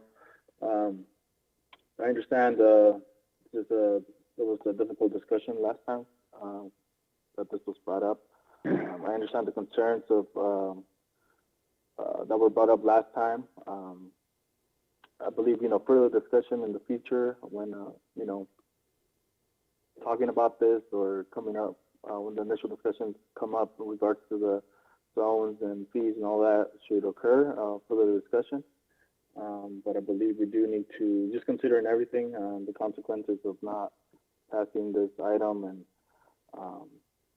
you know, I took everybody's, you know, opinion in consideration. I think we should follow through and pass it. Thank you. Councilmember Kang? Yes.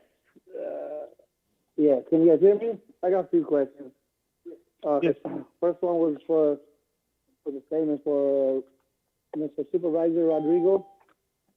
He made a statement saying that if any council member has personal interest, I just want to let him know that I own 4 properties in Livingston. 3 of them are in zones that they have no CPI. So I would technically pay more money if everybody was equal. Yes, one house will save money, but my other 3 residents, I'll be paying more. And so there's no interest in that. And my second thing is for city is we have a Harvest County Road or County Glen where they're paying $52.64 a year. For Almond Glen, $81.14. I own a house on that street. Compared to Tichy Lane, which is $846 a year. Are those 2 zones getting different treatment? Are the lighting on Tichy turning on an hour before? They're getting the same service. So out of those 24 zones, 12 of the zones are not getting CPI. So I believe it's not fair for the rest of the houses. The other zones who carry over, paying for $846 the highest to compare to $52 the lowest. So is there any way we could put a cap on it? And again, to Mr. Supervisor, I will lose money in this deal because I will pay more on 3 houses and put a cap on 1 house. So there is no interest in. Thank you. Thank you. Thank you very much.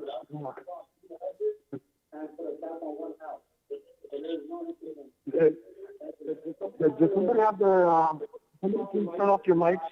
I'm going to,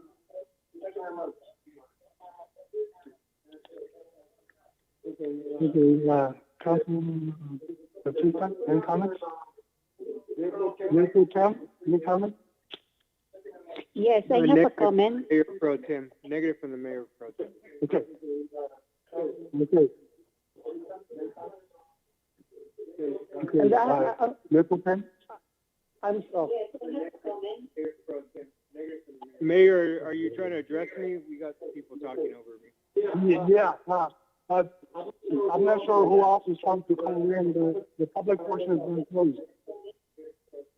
No, for the Mayor Pro ahead, Tem, Mayor I Pro don't Tem. have anything at this time. Hey, good call. This is Okay, thank you very much. Can I still add on to it? Councilmember Kang, please. Yes. Councilmember Aguilar wish to say something. I'm going to call on you, okay? Okay, let me call in, Mr. Aguilar, I'm going to call you, okay? Mr. Mayor, can you hear me? Great. Hold on, Councilman Kang. Hold on. Let me get the mic. Hello? Can you guys hear me?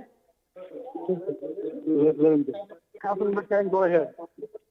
Okay, I got a question. You know how Jose Moran and the supervisor said they like to pay for the service they're getting. Is there any way we could have all the residents, because there's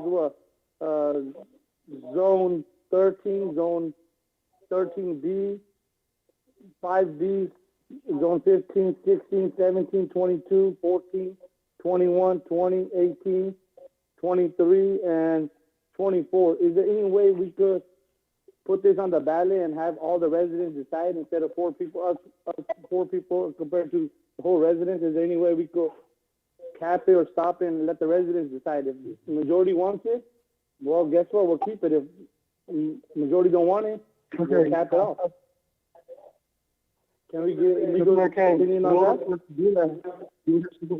In order for that to happen, Suzanne, can you answer that question?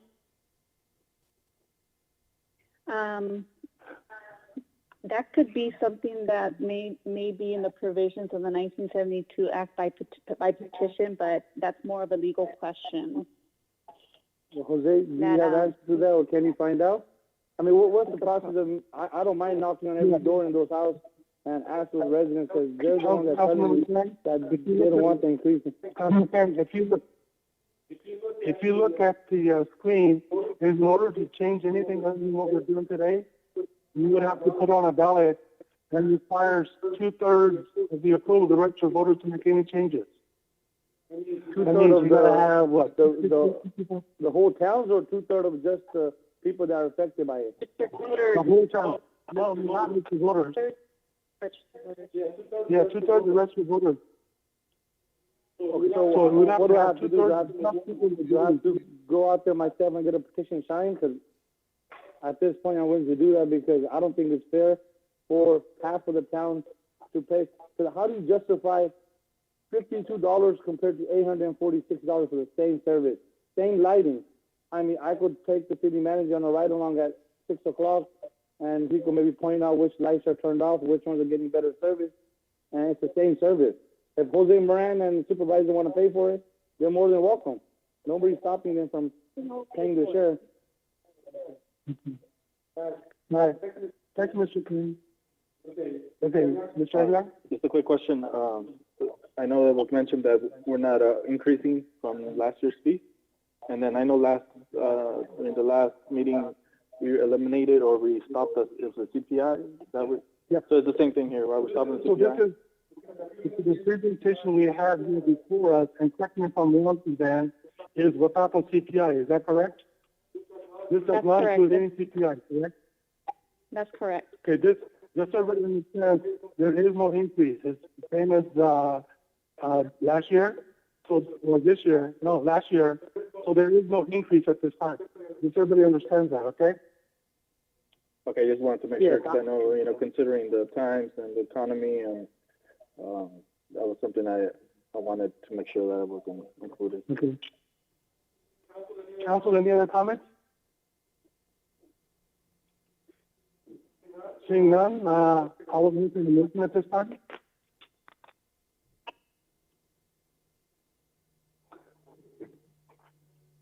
Does anybody wish to make a motion? I'll make a motion. You can choose that topic.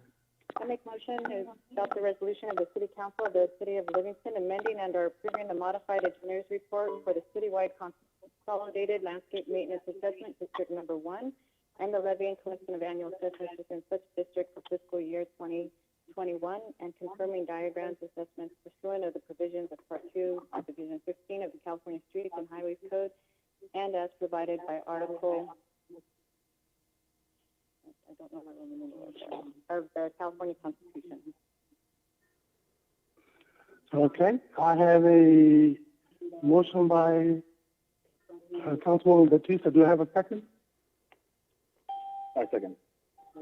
Okay, I have a motion by Councilwoman Batista, second by Councilmember Aguilar. May I have roll call, please? Roll call. Councilmember Baptista? Yes. Councilmember Aguilar? Yes. Councilmember King? No. Mayor Pro Tem Garcia? No. Mayor Samra? Yes. Motion approved by a vote of 3-2. Mayor Pro Tem, was your vote in the affirm or the negative?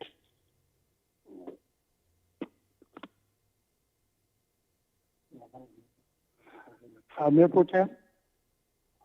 Yes. Go ahead. Yes. So it's 4-1. Okay, just so you know, may I have more time, please? Yes. Councilmember Baptista? Yes. Councilmember Aguilar? Yes. Councilmember King? No. Mayor Pro Tem Garcia? No. Mayor Samra? Yes. Motion Okay, approved by motion 3-2. passes 3-2. Okay, thank you very much. Hey, I got a question real quick. I don't know if I'm allowed to ask a question right now, Paul. This is for the for the city attorney. Is it conflict of interest for any council member that does not have CPI on their parcels, or they're raising on the rest of the town? And Councilmember, we could definitely take a look at that. The issues usually with these types of landscape and lighting district where they cover a lot of the town is that a lot of people are covered in the same way. So we just look at the different properties involved. But given the issues that were raised, I'll go ahead and contact you and we could take a look at it.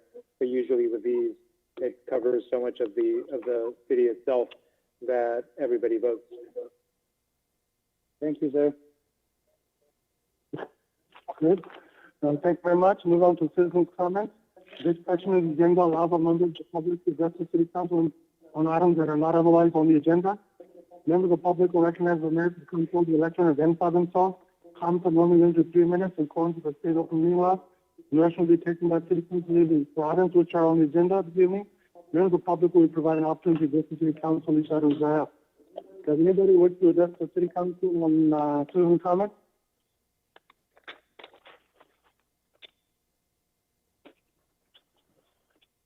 Yes, I would like to. Council, again, Rodrigo Espinoza. Well, I'd just like to state that in those comments, I never stated any names. I was just saying more of a question to the attorney. I never mentioned any names. Just a question or comment. That's the way I put that question. So I just want to state that for the record. Today, I was called by Rene Gutierrez from the ACE train or Amtrak. He stated that they're looking at SB 1838, which I guess I don't know if it was last year or the year before. The state passed a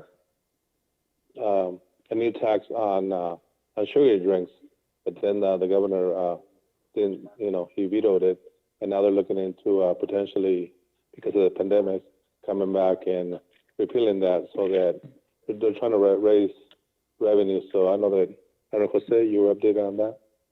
So they're looking into maybe having the cities, if the councils across the state or the counties, potentially they can use that and pass that to raise a little bit of revenue for, in light of, the sales tax being down and everything else. So I know with tobacco tax and the sugar drinks, I know it's a lot more taxes for everybody to consider, but, the cities and the counties will be low on funds. So thank you very much. Thank you. Anybody else with citizen comments? Yes, I have something to add. The citizen comment, go ahead, please identify yourself. Wapinder King, 657 Calero Court. They had some just questions regarding the parks. I understand that there's not going to be an increase on it, but if there's any surplus left in those parks, is there any possible way to use that money into those parks as adding basketball courts and so forth? My second question is, if we were to fence off the basins from the parks, how much money would we save in labor and water alone, along with equipment? And then my next set of questions is for recreation. Since I remember council and the mayor had asked recreation to do a survey to see what surrounding cities were paying for their sports and everything like that. I'm just wondering if that's been done and when we'll be expecting that presentation to council and to the public. And since the city recreation department has been kind of put on freeze because of this COVID-19, I was just wondering, is it still under budget or is it over budget regarding the recreation at this time? And then the next question is, the city of Livingston paying for outside soccer leagues to perform in the city of Livingston or to use our soccer fields? Are we paying for their referees? Because again, that goes into our budget at the end of the day, paying into it. And when we are catering to outside leagues, are we benefiting any money, or are we just giving and kind of taking the loss on our own part? And is the city or planning on raising any fees regarding recreation? Thank you. Thank you. Mr. Ramirez?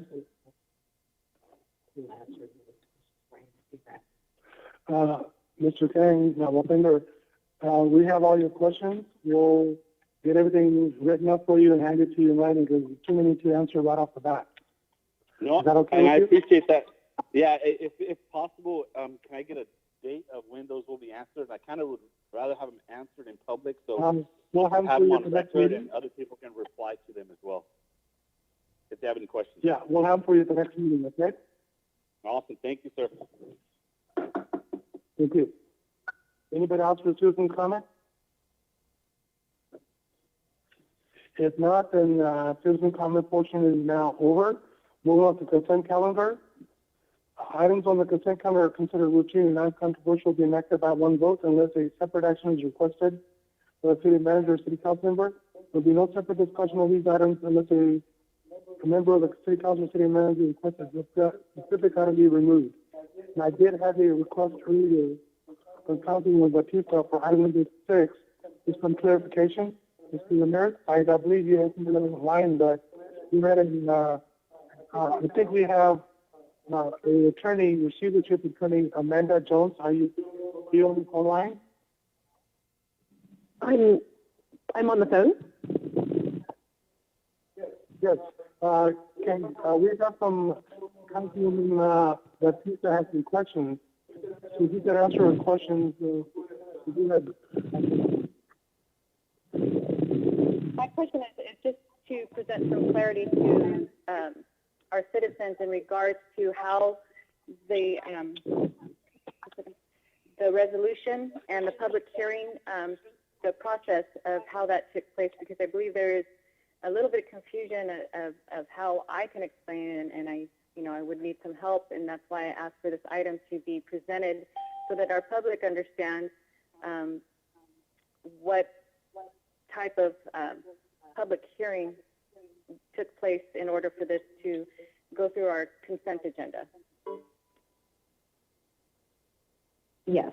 So there was an enforcement case that was brought against the property owner in order to have some code violations remedied. As part of that process, the city incurred fees and costs and was ultimately able to get the owner to rehabilitate the property. It took quite a bit of resources to do that.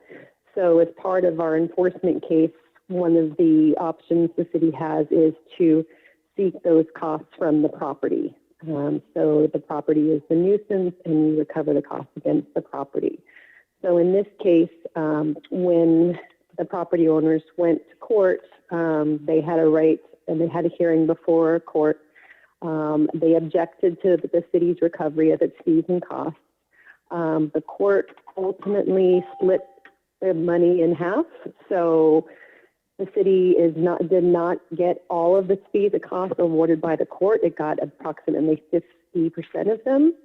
So the 50% was already ordered by the court. There is a judgment on the property for that amount. So what is before the city council today is just to confirm that this amount should be recorded as a special assessment against the property. In that way, the city would have an opportunity to recover at least 50% of its fees and costs. There is also an option to spread out as opposed to one lump sum. The Livingston Municipal Code does allow for up to 5 years those payments to be spread out in installment payments.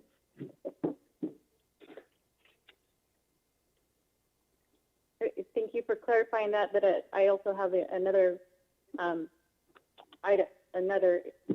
concern as regards to how the public hearing took place. It's stated in our packet here that it was set at the council chambers. However, that was not discussed during a council meeting. And I believe the public would like to know how they weren't afforded an opportunity to make any comments to this public hearing. They were afforded an opportunity to make comments at this hearing, yes. They were notified of the hearing date and time. well in advance, and they are entitled to be present and to state whatever objections they may have. Yeah, Amanda, I think what Councilwoman Batista is asking is that the public hearing date was scheduled for the 2nd, but that didn't take place. So you sent out a written communication to the property owners to schedule it for the 16th. Correct. Yes. So there was no public hearing that took place on the 2nd. No, there was no public hearing. Originally, it was scheduled. Right, that's correct. So it was originally scheduled for that date, but tonight is the public hearing. Thank you. Councilman, any other questions?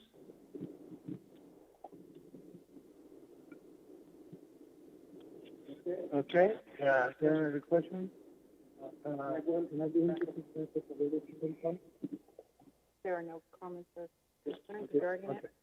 Right, since nobody came forward, then we'll move on to consent calendar, consent agenda items. Okay, this item number 3, this is the approval of the warrant register dated June 11, 2020. Approval of minutes of the meeting held on May 5th, 2020.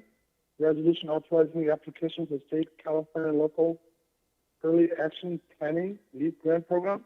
Resolution confirming the judgment establishing special assessment on property for unpaid charges. Does anybody wish to make a motion on the consent calendar? I'll make motion to accept the consent calendar. I have a motion by Councilmember Aguilar. Do I have a second? Yes, I'll second it. Okay, I have a second by Councilmember Kane. May I have roll call, please? This is B2. Roll call. Councilmember Baptista? Yes. Councilmember Aguilar? Yes. Councilmember King? Yes.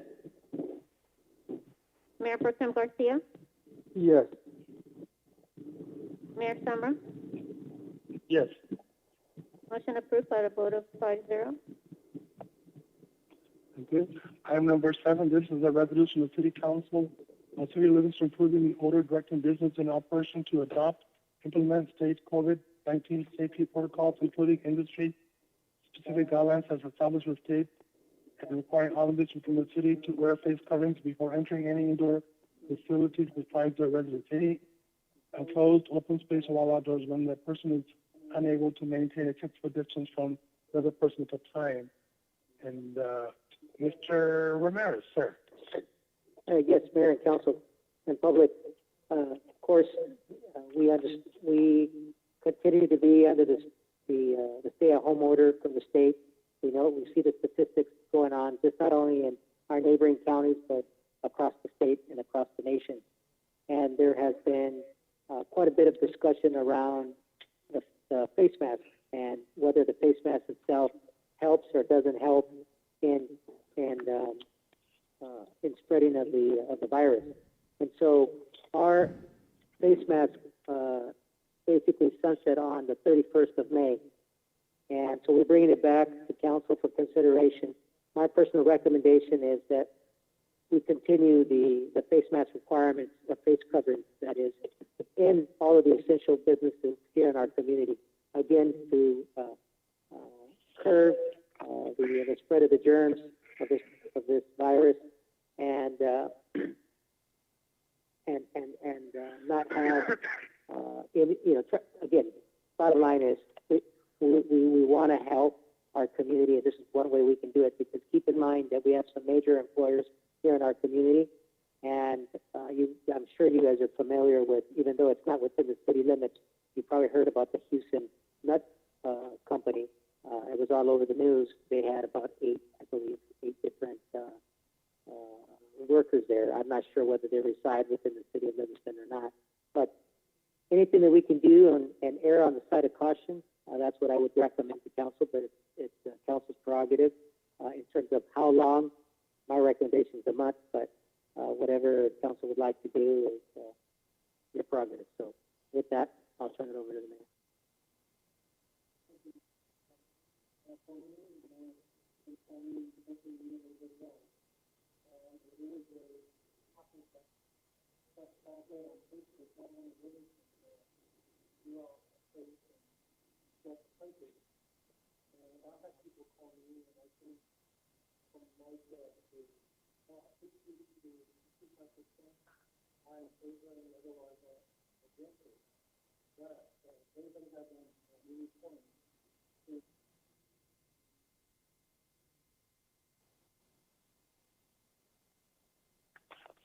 Well, let me try this again. Now, anyway, what I was saying was, I, based on social media and discussions, it seems like a lot of people are for it and there are others against it.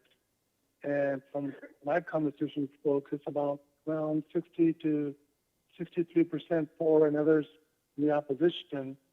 But I'm sure a lot of it depends on which council guys contact with which group. So I'm sure it changes. And so I am going to open this up for public comment at this time. And then after that, council can make his comments and then we'll make a decision. So if this item is not open to the public, does anybody wish to come forward?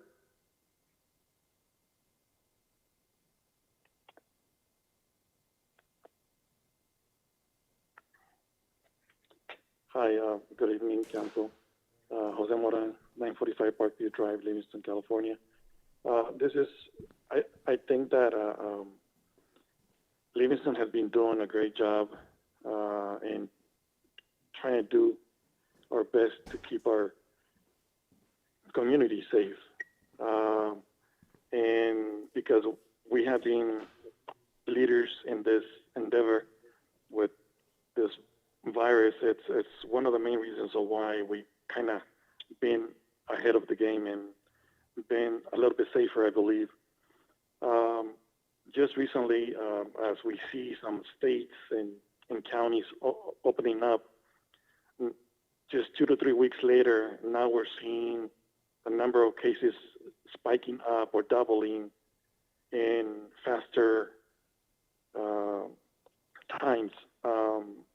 And now, for instance, just this morning, or actually yesterday, the state of Arizona is one of them, which 80% of their hospital capacity is,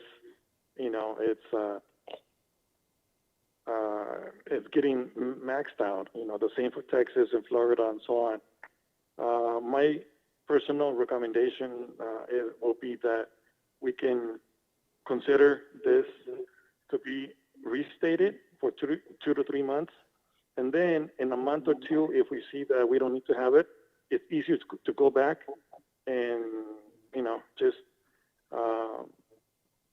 stop the requirements. It's always more difficult to kind of go 1 month and then come back again and go through this again. It's just easier to always go back. That would be my recommendation.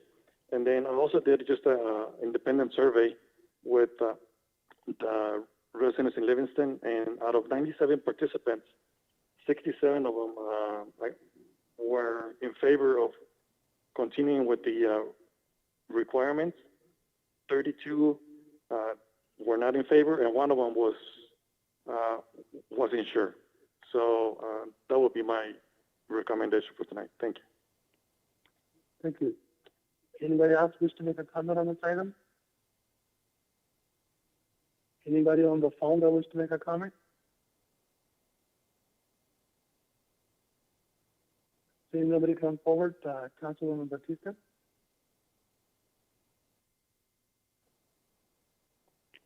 I just want to say that I do believe that Livingston is doing an outstanding job in coping and in having to prepare themselves and continuing with the guidelines that were presented. However, I'm in a position where I look at to what, and again, Ms. Moran, thank you for providing a survey, again, that only presented 100 citizens in our community based on what their recommendations were. But in my own feeling, I take a look of what the county has presented, what we have to take in as our state requires, and what our county public health has recommended. And again, those are recommendations in regards to the face mask. And what I have a feeling for is that when we are out there in the public, and again, the order is stay-at-home order, and then to go out for our essentials. But as we slowly open up, we know that things are occurring. More tests are available. I haven't looked at the current, and I should have.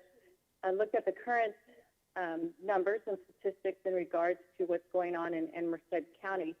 But what is happening in Livingston, again,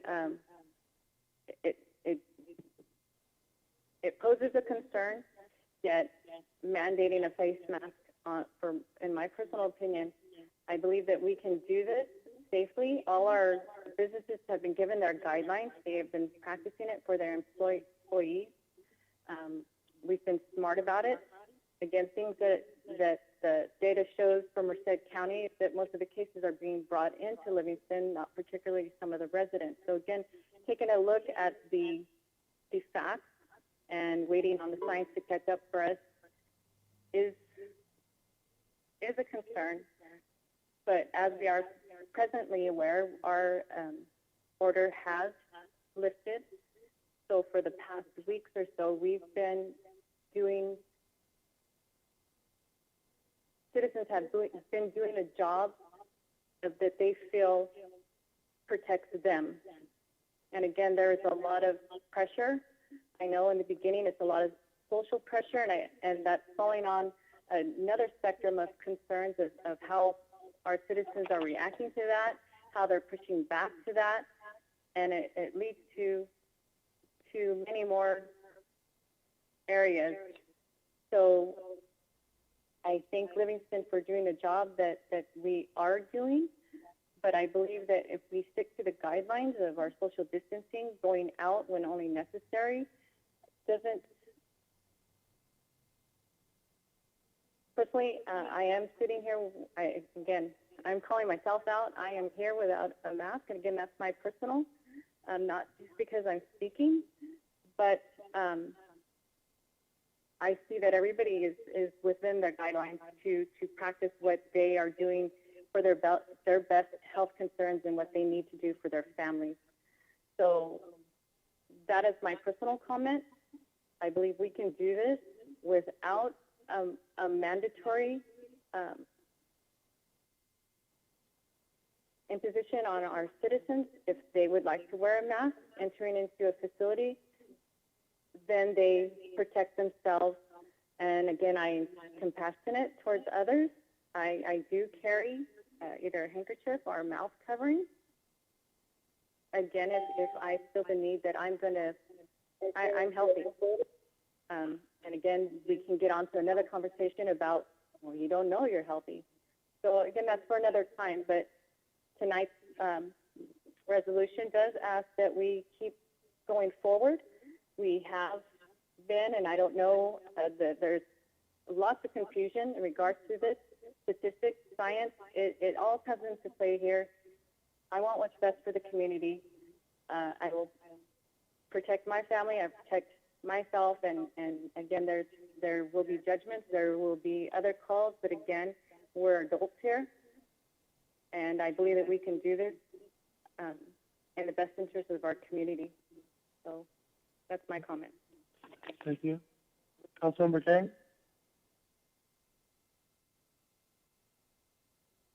Hello? Councilmember Kang? I have no comment. No comment? Councilmember Regla? I've been talking to a lot of people, and I think they get, conflicted or different ideas, different stories, or different perspectives. In regards to my responsibility as a council member and trying to, keep the community safety in mind and best interest of everybody, I lean more towards, continuing with the resolution over the order. But I believe it should be a fluid or a ongoing discussion. I don't think it should be lasted a certain amount of time or, months or whatever, 1 month or 3 months. I think it should be discussed next council meeting and see where the numbers are at.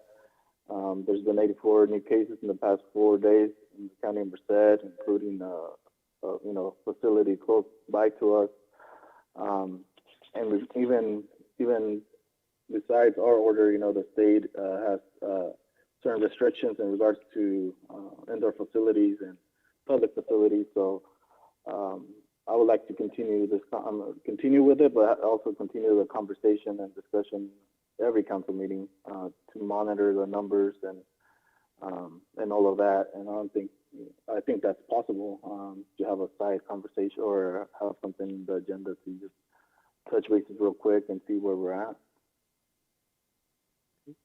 Thank you. Mayor Pro Tem? Yeah, I got a couple things with the cost.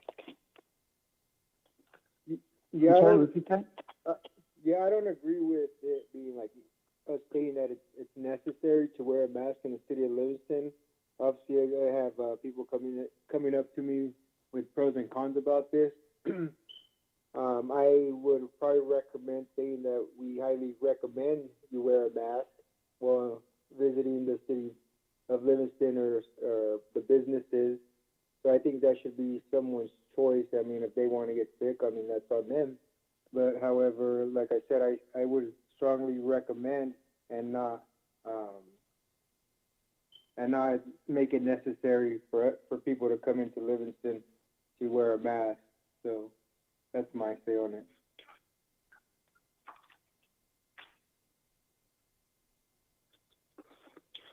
Okay, thank you. Does anybody know that the county require masks? I don't think so. So I think what the mayor is asking is the county opening for businesses to be open. We cannot hear the city manager. I'm sorry? Sorry. Can you hear me okay now? You have some echo, but go ahead. Okay. So with regards to the reopening of the different businesses, the county health order had to have a stipulation and guidelines. So, for instance, certain businesses, it says, we, if I remember correctly, require face masks, and others highly recommend. So what's going to end up happening is, I think, even more confusion, in my opinion, because you're going to have businesses that have to have face masks, and then others that won't. So I don't know if the legal might want to jump in there and share a little bit about that. Yes, and the reality is that it is up to the council to decide where the council wants to go with this. There are several regulations coming down. The city manager is correct. You have the state regulations, then you have the county health officer regulations. So the county, every business that opens up just needs to pay attention, obviously, to all the regulations. I think that the intent here of the city manager and doing this, and also please recognize that it does do, the order wasn't imposed. Like last time, I know that the city manager, acting in a capacity as the director of disaster council, has the power under the municipal code to impose the order. This time around, the city manager wanted to bring it to the council for consideration. The order is also different than the first order that was done, whereas the businesses are just basically told to follow the county health officers' guidelines and the state guidelines, the state requirements, and I think that was definitely brought up by Councilmember Bautista. The order, it just kept the portion where all individuals are ordered to wear a face mask when entering into a building. That's actually all persons are required to wear a face covering before entering any indoor facility besides their residence, any enclosed open space, or while outdoors when the person is unable to maintain a 6-foot distance from another person at all times. That's really the only thing that's really changing from all the other requirements that businesses have. That is up to the council, but every business should be looking at all the state and county guidelines. It's up to the council whether you want to take it another step and just make it more uniform. Okay, thank you.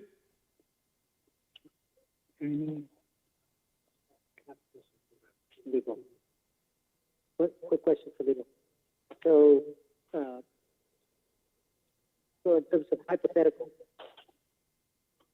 if we have, if we're saying no face mask, no mandatory face mask, face coverings in the city, and let's just say Rancho San Miguel, you have somebody that wants to walk in with no face mask, okay, and the business itself, let's just say, is under the health order of the county, requires a face mask.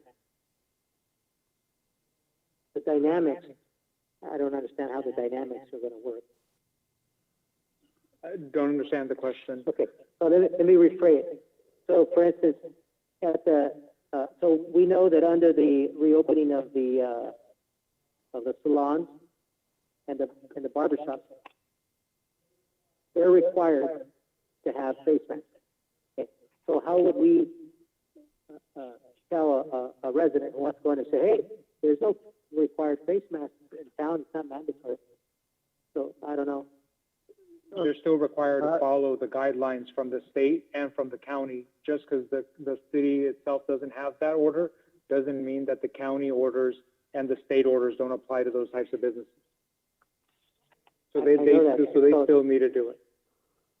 Yeah, and that's why I'm communicating to the council and the public that they still have to wear face masks.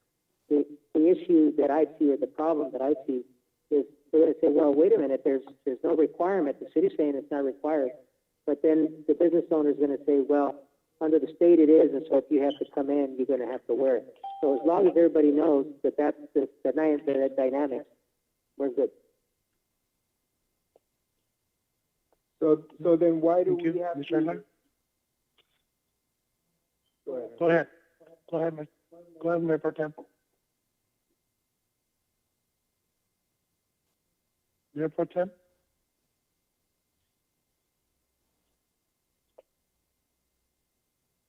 Yeah, I thought he said something. Hello? Okay. Can you guys hear me now? Yeah, go. Yeah, Yeah, so, go ahead, so Mayor then, Pro Tem. so then just for the city manager, then why are we requiring people to have it in the city if it's already going to be there? I mean, for each business. Well, by the state. Why do we have to force it onto city? Very good question, Mayor Pro Tem. Number one, there's not uniformity, so not all businesses, depending on the business type, you are required to have a face mask covering, a face covering or not. And so that's number one. Number two, because we want to make sure that we do everything that we can to protect the public's health. So what has been being communicated, and because it's being used, face masks are being used for different businesses, means that it does help.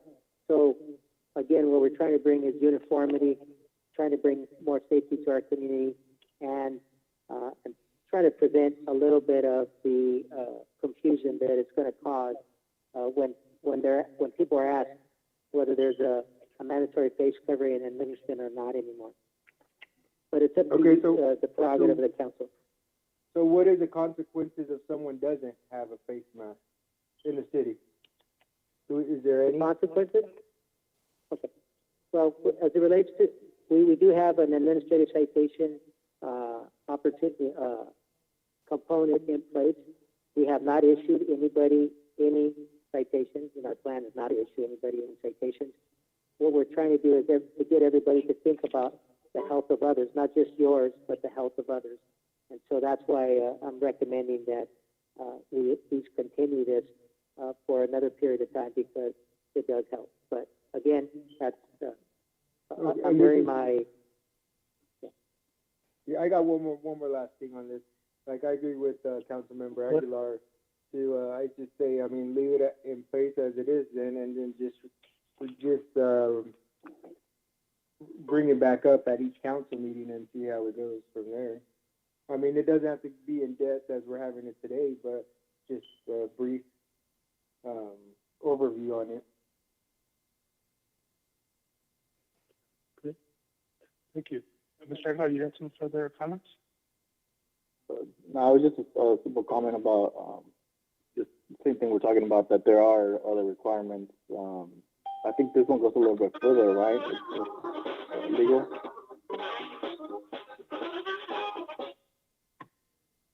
Okay, someone's listening to music now. I think it's illegal. I think it goes a little further, right? I think it talks about even outside when you're not having the social distancing component required to wear a mask. That is correct, Councilmember. So again, just to quickly recap, businesses still need to follow the orders from the state and from the county. I think that the intent here from the city manager was to bring something that provided a little more uniformity, where everybody knows that they have to wear a mask when they go inside a building that's not their home. But you are right; it also applies to when a person's while outdoors, when a person is unable to maintain a 6-foot distance from another person at all times. So when social distancing is not, you're not able to have social distancing outside. So we, I don't know. So I know some people have a problem or concern with the word required, especially when it's outdoors. I mean, we could come to a middle ground and say highly recommended outdoors, but required indoors in accordance with county policy and state policy. Yes. Yeah, I think there's something that can be a middle ground somewhere. To me, thank you. Anything else? I'm sorry, I didn't mean to interrupt you. Okay, to me, yesterday I actually take care of some business. I had to go to the court. Not only did they make sure that I had a mask on, they made me go back and get my mask, but they also took my temperature. So this is a county building, or Superior Court actually, and I'm sure everybody knows that. So these are all over the place. What I like to get is, because I know there's no consistency between state and the county, and it's a little different. It varies a lot. And for the good and the bad, however you want to look at it, depending on what side of the spectrum you're on, business started to open up, and there's going to be a little bit of a change. We're not sure exactly how this is going to affect all the businesses and how the whole thing's going to be as far as new cases and everything. What I like to propose to the council, and I hope you guys can support this, is I'd like to get a little more clarification on what the county health order is exactly. And because, we can go look at the state and the county. And then what I like to do is to temporarily extend this to July 5th. So we get a little clarification. One thing that we'll do is with businesses opening up and everything, it'll kind of give us a better idea of what's actually happening. So I strongly ask that we continue the mask order until, when's our next meeting? I ask that we continue it until 7th of July where we have it. Then we can it will not continue beyond that unless the council votes for it. So I would like to ask at least get a little better idea and what the county and state is going to do by then. We should have better answers because state is also making some more changes too this month, I believe. So I would like to ask if the council would be willing to support that until July 7th. What would it look like if we let it run under its expiration date, under its natural sunset, and ask people those businesses that required that in order for them to open, they had to meet those guidelines and for them to protect themselves. And the businesses under the 2.5, the barbershops and salons, again, they can't maintain that 6-foot distance. So yes, I can understand why that is a required mandate for them, for those businesses and for the customers that are in that proximity of their hairstylist. The other businesses that we have kept open and opened a little bit slowly, you know, we you know, for those of us who've been keeping up with it, opened up slowly, looked at the guidelines, prepared themselves.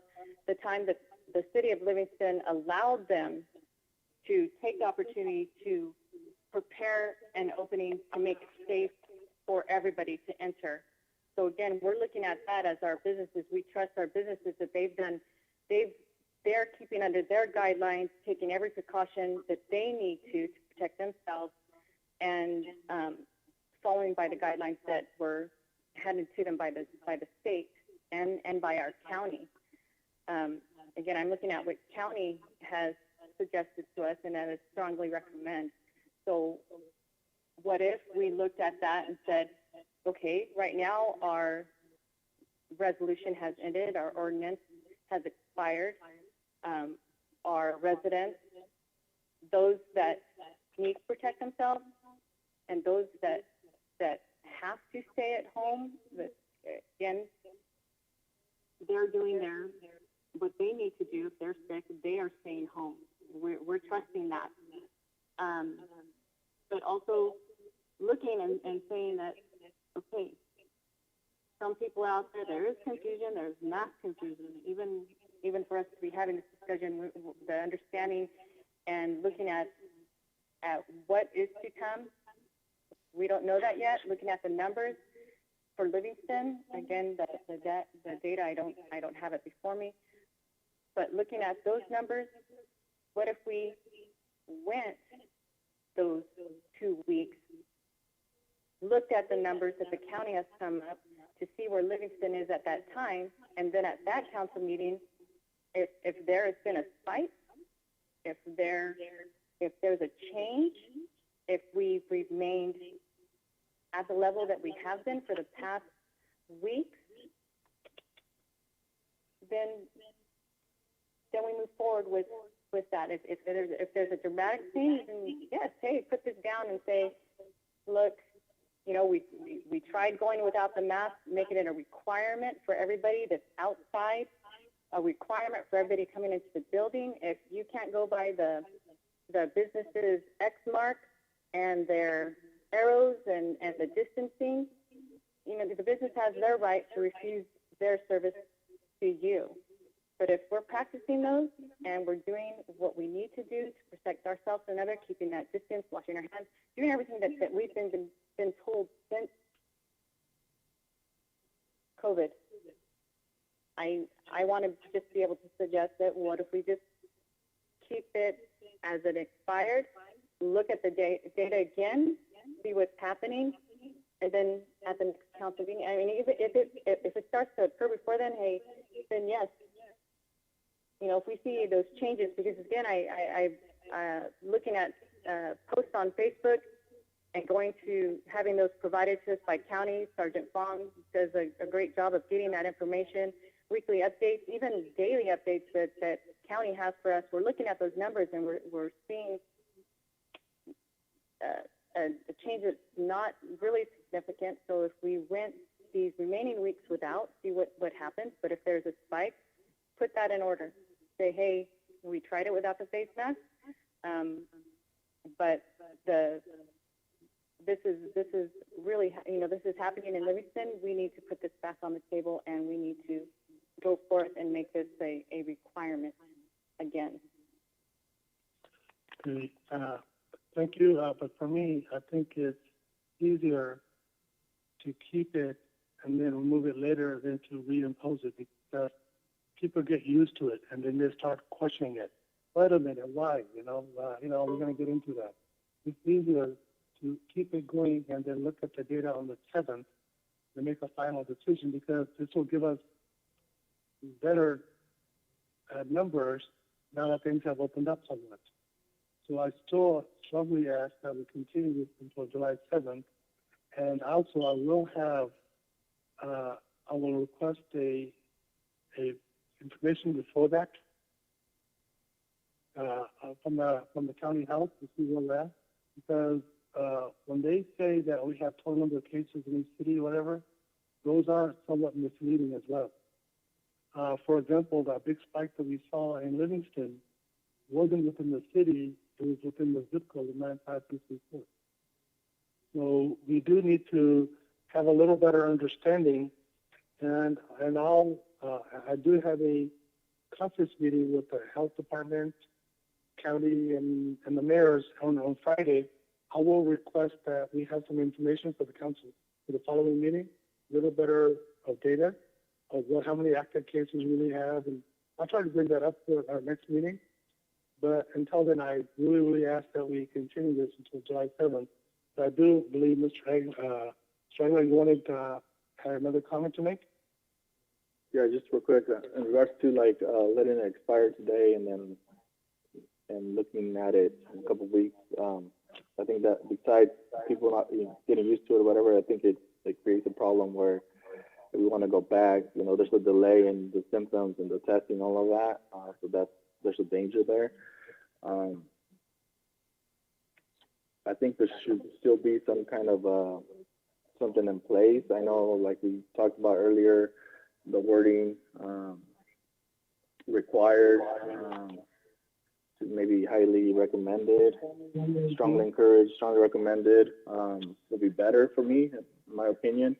And ultimately, it's impossible to enforce. I've seen some stores, people walk in without it, and it's impossible to enforce. And ultimately, it's everybody's responsibility to be responsible and take care of each other. We could, set the guidelines, and hopefully people do follow it, and be considerate of the whole community. So that would be my suggestion, to just change the wording, highly recommended, and follow the county, strongly encouraged, and follow the guidelines for businesses. To the July 7th meeting? Is that a motion, sir? I have a motion by Councilmember. Okay. I have something before we do the motion. Go ahead, Mr. Kern, go ahead. Yeah, is that for me? The Councilmember want to comment? That's the Mayor Pro Tem. Oh, go ahead, I'm sorry, Mayor Pro Tem, go ahead, please.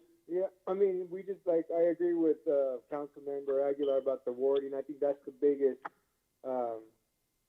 thing right now in the wording. And also, we may have to look at, like the city manager that you could possibly cite it. I think that needs to come out of there too, because in reality, we don't have the personnel or who's going to stay at a certain business and start citing people. I don't think our law enforcement has the ability and the personnel to be out there writing citations, because they'll be busy all day. So I think that has to come out of there too, because we're really not going to do it. We're saying we're going to do it, but we're not going to follow through with that.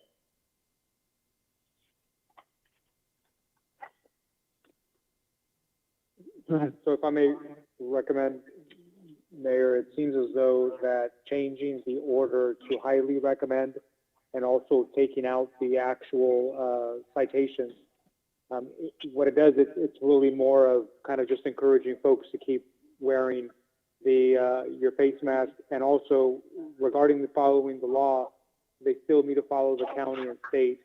Would it be, instead of changing the order to just make it, highly encouraging or whatever words, would it make sense to continue the item and just bring back more information regarding the county, what the county requires? Things may also change in 2 weeks. If there is a spike, word is that a lot of counties are going to be looking at requiring the face masks. But we could do whatever the council wants, obviously. If the council wants to continue, technically the order is not in place right now. It did sunset. The first order did sunset at the end of last month. But again, instead of just renewing it, I think the city manager wanted to bring it to the council to have this exact dialogue amongst the council to see if you wanted to reinstate it or not. We could do whatever the council wants. If we want to change it, take out the penalties and put highly encouraged, that's easy enough to do as well. Yes, this is for the Mayor Pro Tem. That's what I would agree with you, sir, on just the wording of highly recommending and taking out the fines or whatnot, the citation part. That's just my opinion. Okay. Is that your opinion or is that a motion? Well, I could do that as a motion. Okay, before we call for a second, before I call for a second, I just want to ask, with Mr. Ramirez being our director of the Disaster Council, what position or where does that put him in a council vote if this were to follow through with a highly recommended outcome? Is there more that you can add to it as being the director of our Disaster Council? So maybe I could help. So pursuant to your ordinance and pursuant to the Emergency Act, the reality is that position does have certain powers under the municipal code. So if the council decided to change it, that's absolutely the council's prerogative. The council can do that. That would be the order. Let's say that if 2 days from now, 3 days from now, there's a huge spike where in his capacity, the city manager in his capacity as director of Disaster Council, sees it that it's for the best for the health and safety of the residents to impose a mask covering requirements. He could definitely do that under his authority, but then he would have to come back to council as soon as possible for the council to ratify that order. And the council at that point would have the option of saying no and ending the order at that point. So that's kind of the power. I think that right now, barring if the council went this direction and making it just encouraging and not mandatory, I do think that the city manager and I kind of have direction as to how the council wants to pursue, barring an event of a high spike where everybody's moving. I think we would be coming back to the council for the council to make the next decision. Any other questions? I do have a motion by Mayor Pro Tem. Do I have a second? I second it. A second by Councilmember Aguilar. May I have roll call, please?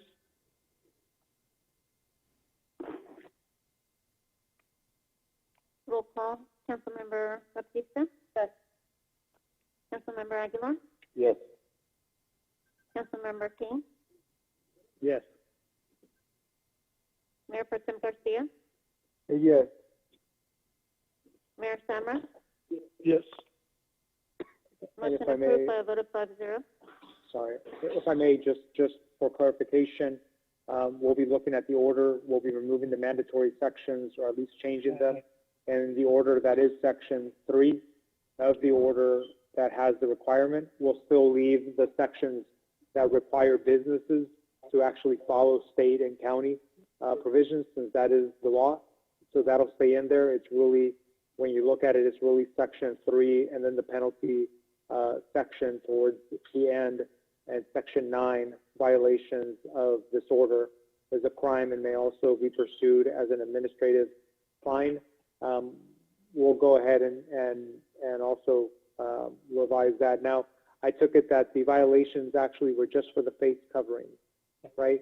So so that's already taken care of by making it a recommendation beforehand. Do we still?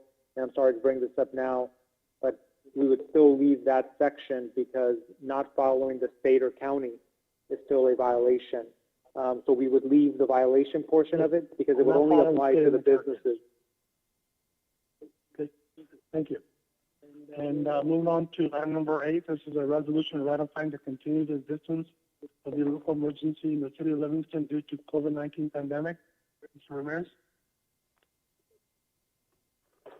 So, Mr. Mayor and Council, of course, this ties directly to item number 7.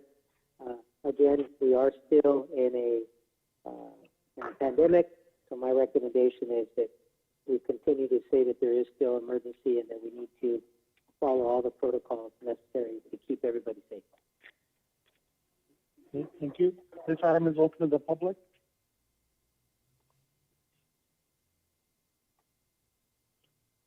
Since nobody's coming forward, this item is now closed to the public. Council discussion, Councilmember Batista? Councilmember Hannah? Councilmember Kang, any discussion? Nope, nothing. Yes, Ken? Negative. Okay, I would also like to continue this item, keep it in effect until the July 7th meeting. I'm sorry, repeat that? So for this one, Mayor. Okay, hold on a second. Go ahead. Just making a quick comment before continuing this. All this resolution does is just declare that it ratifies your earlier, your original emergency proclamation. It doesn't impose any orders, but it says, because of your municipal code and because we also told the council that we were going to come periodically to the council to revisit whether we were still in a pandemic or whether this is still an emergency, it doesn't impose any orders. Okay. Okay. Any further discussion, Council? My bad, my mistake. If not, I will enter a motion at this time. I'll make a motion to ratify the continuing existence of a local emergency in the city of Livingston due to COVID-19 pandemic. I have a motion by Councilmember Aguilar. Do I have a second? Yes, I'll second it. I will second that. I'm sorry? Yes, I'll second it, Gaudendy. Okay, second by Councilmember Kang. May I have roll call, please? Roll call. Councilmember Baptista? Yes. Councilmember Aguilar? Yes. Councilmember King? Yes. Mayor Pro Tem Garcia? Yes. Mayor Summer? Yes. Motion approved by a vote of 5-0. Okay, item number 9, this is the resolution of the City Council, City of Livingston, approving the administrative director regarding a disposition of surplus property. Mr. Merritt? Yes, Mr. Mayor and Council. So this is this is a result of some direction that was provided at a previous council meeting. And so we felt that the best way to approach this, rather than having to go through a big extensive process, was just to put together an administrative directive regarding the disposition of surplus property. So what was asked of staff was, whenever we dispose of any property, that we had to actually come before council when we're asking for the surplus, to actually include in there how and to who we're going to be disposing of the property. So that's what you have before you.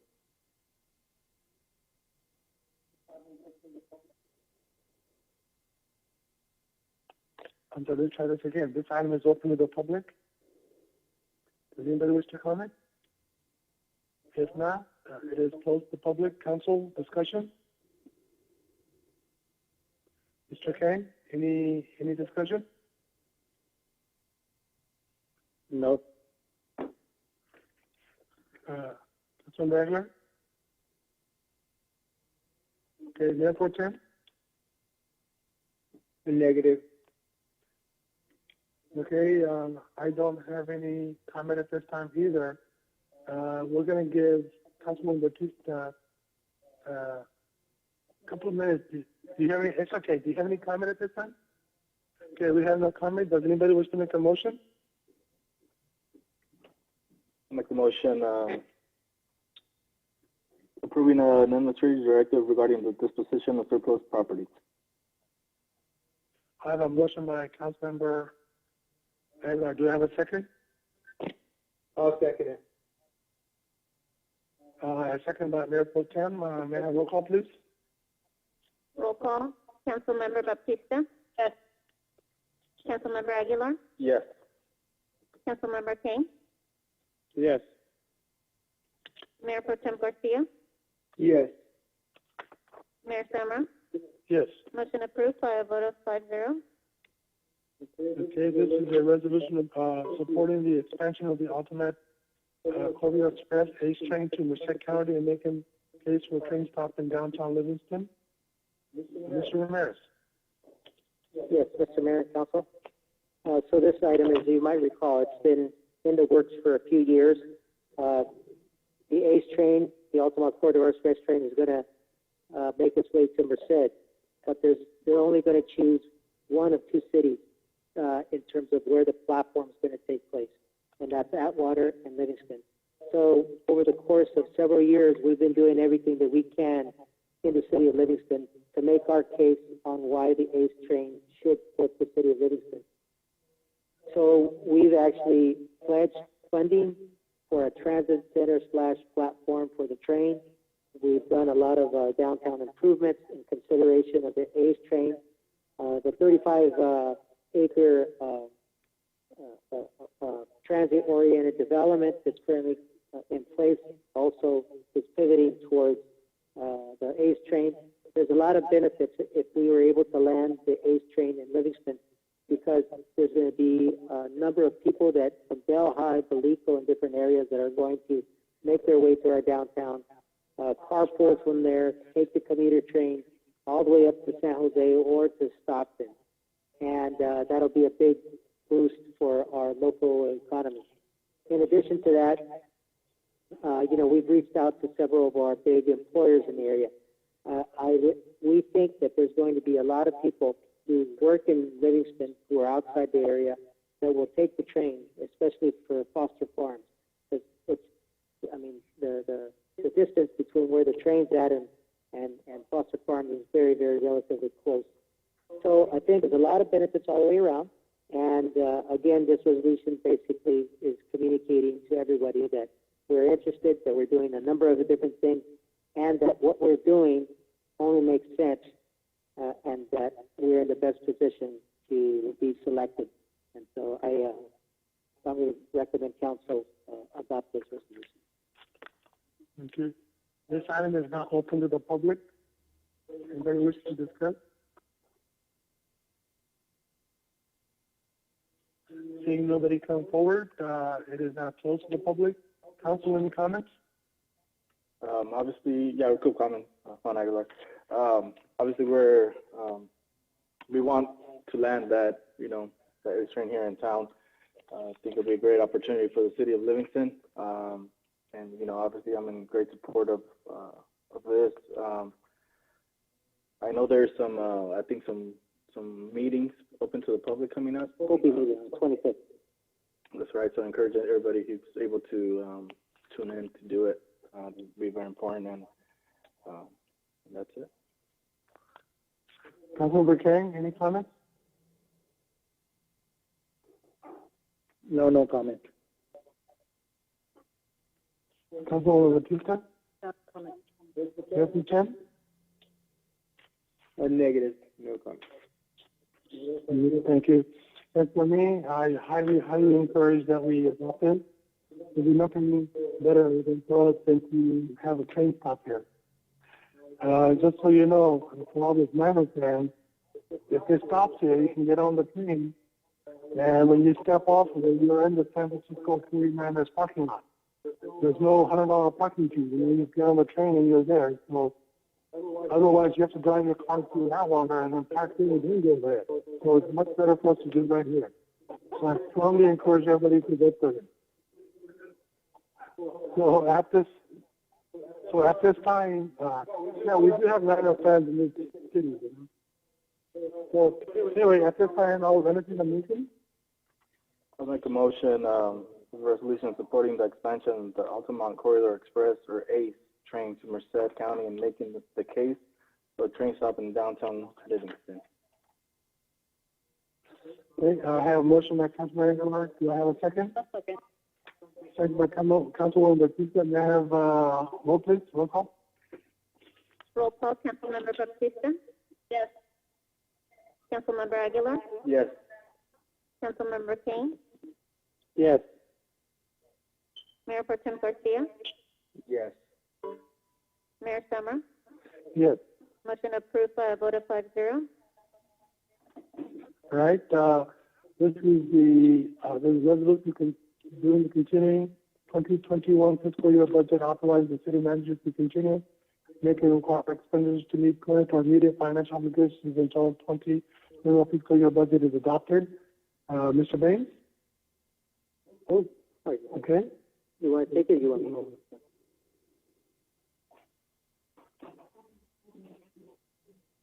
Go ahead, you can just do it from there, that's fine.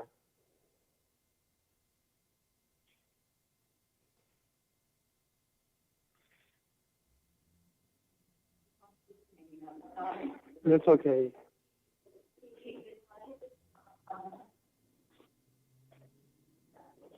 Hey, please turn it to. Good evening, Mayor, council members, Vanessa Portillo, Finance Director. The item that you have in front of you, it is for us to have an extension to present to you the budget 2020-2021. And while we bring this budget to your, for you to review and approve, we are asking that you give us authorization to continue to meet our financial liabilities until we come and present the budget to you. Thank you. This item is open to the public. Does anybody wish to come forward? If not, then it is now closed to the public. Council, any discussion? If not, I will entertain a motion. Okay, I'll make the motion to adopt resolution considering the 2021 fiscal year budget and authorize the city manager to continue making required expenditures to meet our current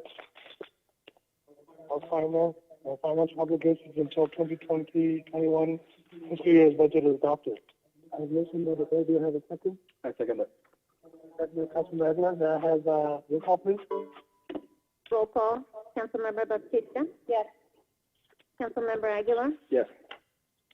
Councilmember King? Yes. Mayor Pro Tem Garcia? Yes. Mayor Samra? Yes. Motion approved by a vote of 5-0. Okay, council, any further business? If not, we are in adjournment. Thank you very much.